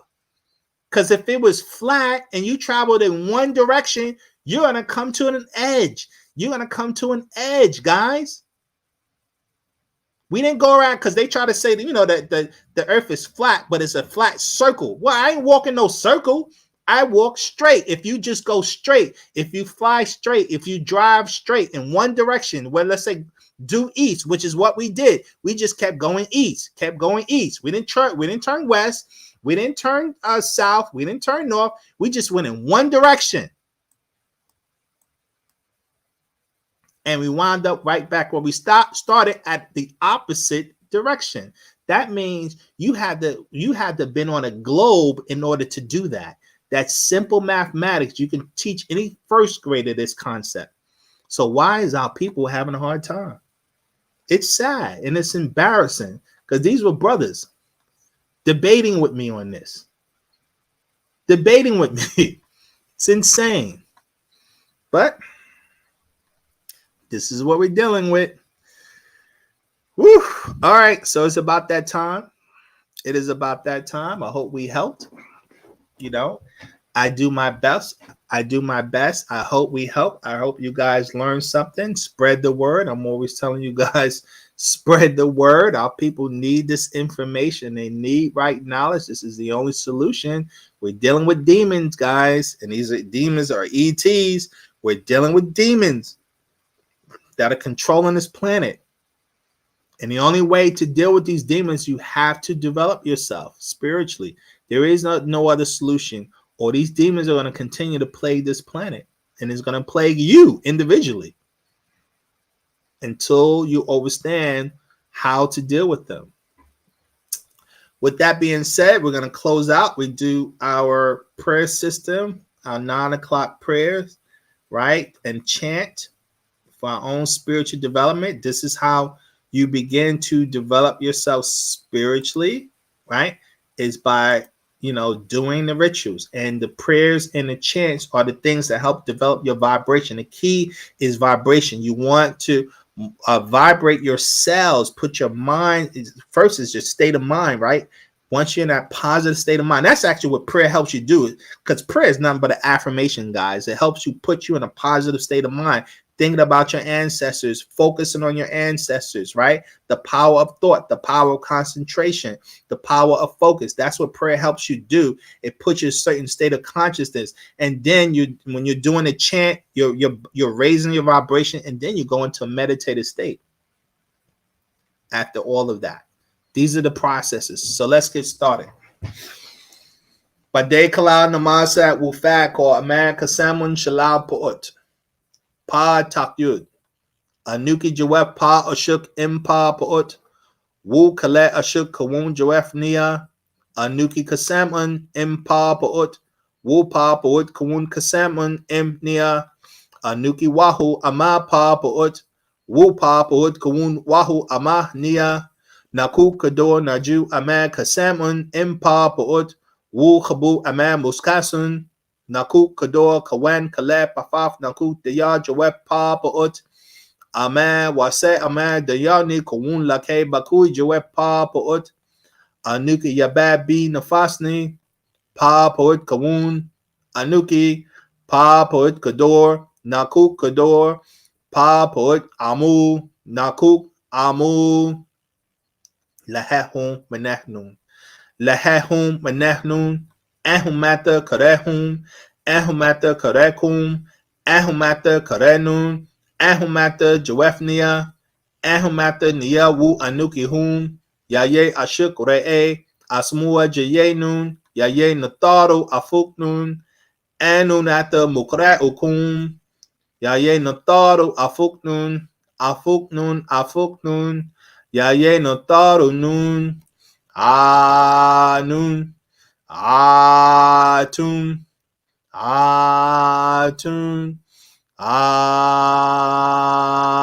Amun. Namazo Wahu. Yaye Mufaku. Yayehu. Yayehu. Yaye Nataru. Yaye Soye. Yaye Soye. Yaye Nataru. Yaye Hika. Yaye Hika. Yaye Nataru. Ankum Ata Pa Mufaku. Yayehu. Yayehu. Yaye Nataru. Ankum Ata Pa Mufaku. Wu Anun Ata Mukra Ukum. Wu Ankum Ata Musanun. Yayehu. Yayehu. Yaye Nataru.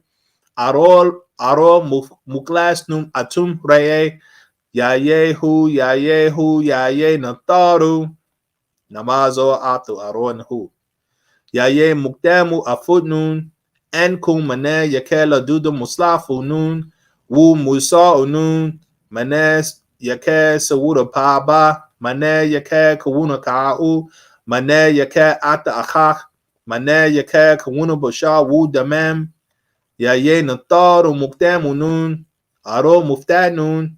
Anhu Kawun Manza Mane Pan Nataru. And Aro Anhu Kawun Babi Yananan. Aro Anhu Kawun Atum Re'e. Aro Anhu Kawun Haro. Namazo Talu.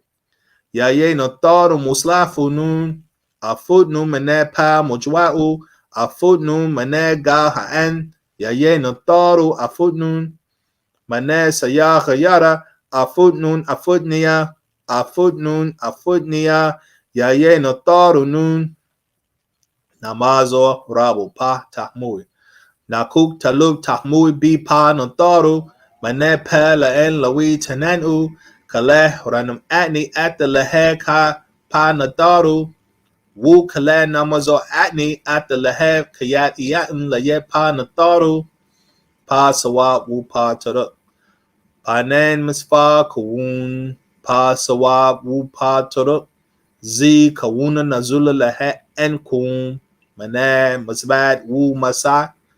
Ame Hade En Wu Damal Mane Muslafu Kum. Wu Nataru.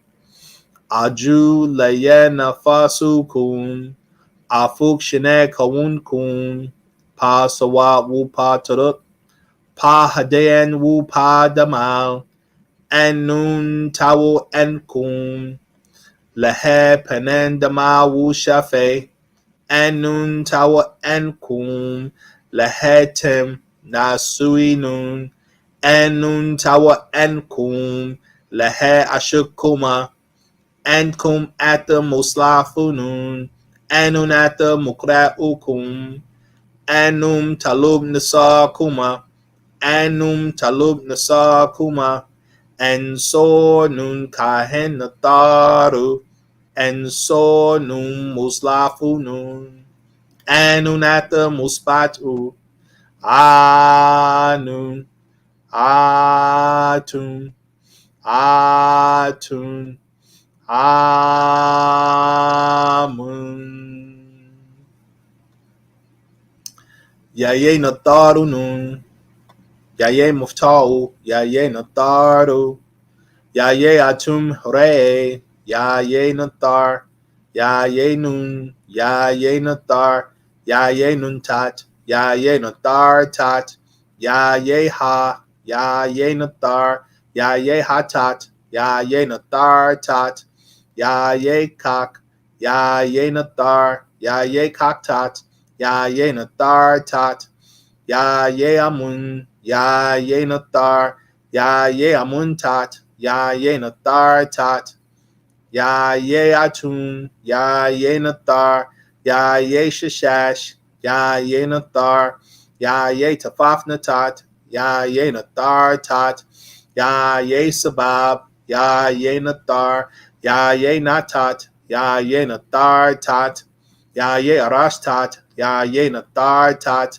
Yaye asar, Yaye natar, Yaye nababtat hatat, Yaye natar tat, Yaye satach, Yaye natar, Yaye hara, Yaye natar, Yaye hatwi, Yaye natar, Yaye anaktat, Yaye natar tat, Yaye ahaharatwi, Yaye natar, Yaye nafartun, Yaye natar, Yaye mantu, Yaye natar, Yaye bapti, Yaye natar, Yaye sachem tat, Yaye natar tat, Yaye hata haratat, Yaye natar tat, Yaye baibis, Yaye natar, Yaye patata, Yaye natar, Yaye basasat, Yaye natar tat, Yaye imhatap, Yaye natar, Yaye hu,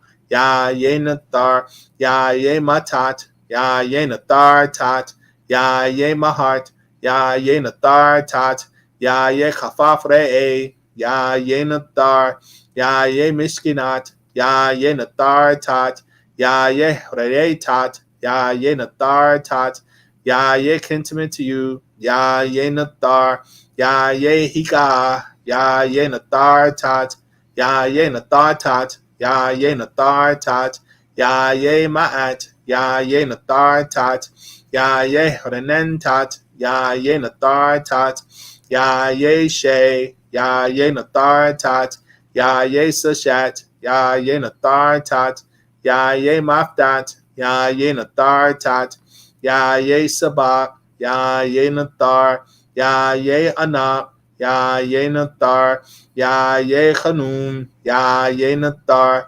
Yaye chanas, Yaye natar, Yaye patata nun, Yaye natar, Yaye soye, Yaye natar, Yaye haktat, Yaye natar tat, Yaye amas, Yaye natar, Yaye sarabtwi, Yaye natar, Yaye atum re'e, Yaye natar tat, Yaye dahutwi, Yaye natar, Yaye patata warat, Yaye natar tat, Yaye sakar tat, Yaye natar tat, Yaye ha, Yaye natar, Yaye neheb ka'a, Yaye natar, Yaye sakar, Yaye natar, Yaye ba'a, Yaye natar, Yaye akar, Yaye natar, Yaye imharatat, Yaye natar tat, Yaye wapawatat, Yaye natar, Yaye sakat hatap tat, Yaye natar tat, Yaye meri tat sakar tat, Yaye natar tat, Yaye soye tat, Yaye natar tat, Yaye garatat, Yaye natar tat, Yaye asat inu, Yaye natar, Ya ye bahatat, ya ye nathar tat, ya ye khanem tat, ya ye nathar tat, ya ye manak tat, ya ye nathar tat, ya ye khanem tat, ya ye chamem, ya ye nathar, ya ye mahatwi, ya ye nathar, ya ye kabefsin and afaf, ya ye nathar, ya ye damata afaf, ya ye nathar, ya ye meritat, ya ye nathar tat, ya ye nasat, ya ye nathar, ya ye imdadatat, ya ye nathar tat, ya ye nakakwatat, ya ye nathar tat,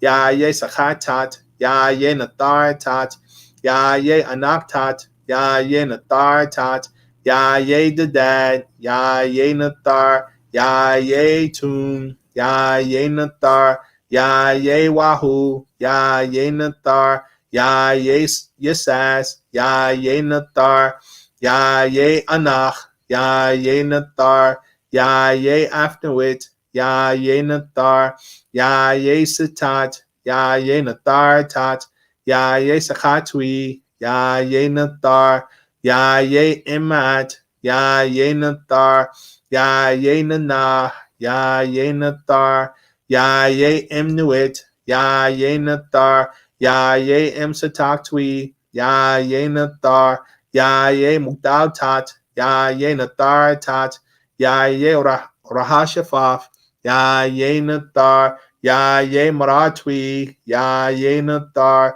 ya ye amun re'e, ya ye nathar, Yehu Anun. Ata Kaleh Jawef Paut Nun Re'e, Tun Re'e, Tun Re'e, Mun Re'e. Yaun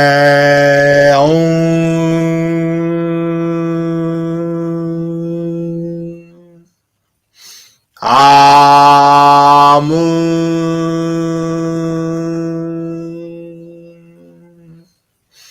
Amun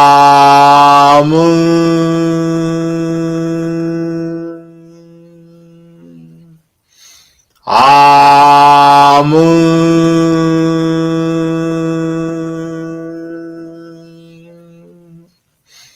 Amun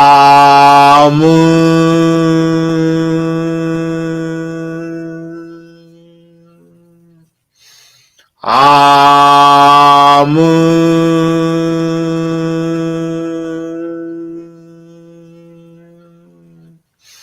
Amun.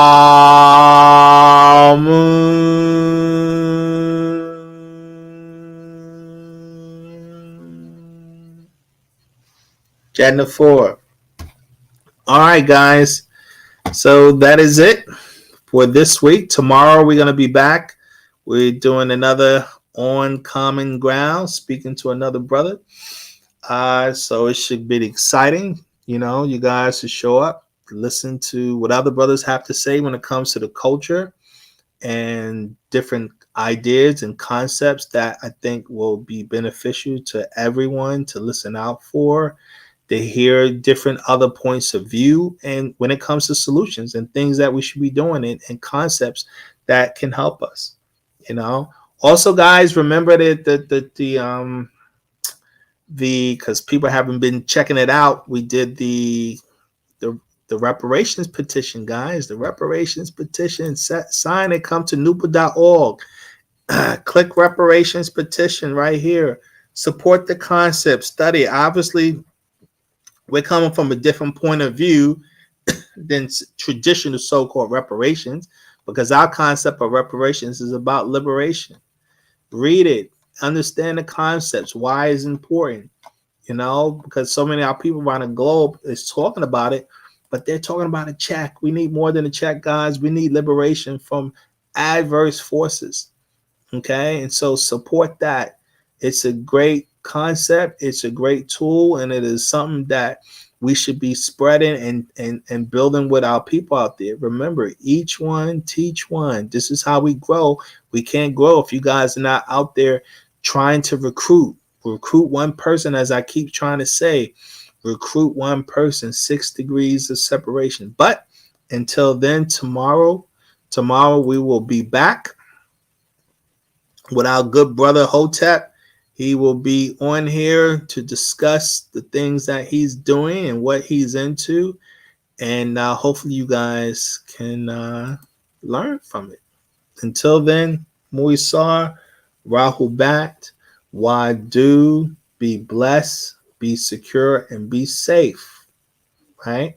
Remember, you're the solution. You're the solution to the problems we're dealing with. Wadu.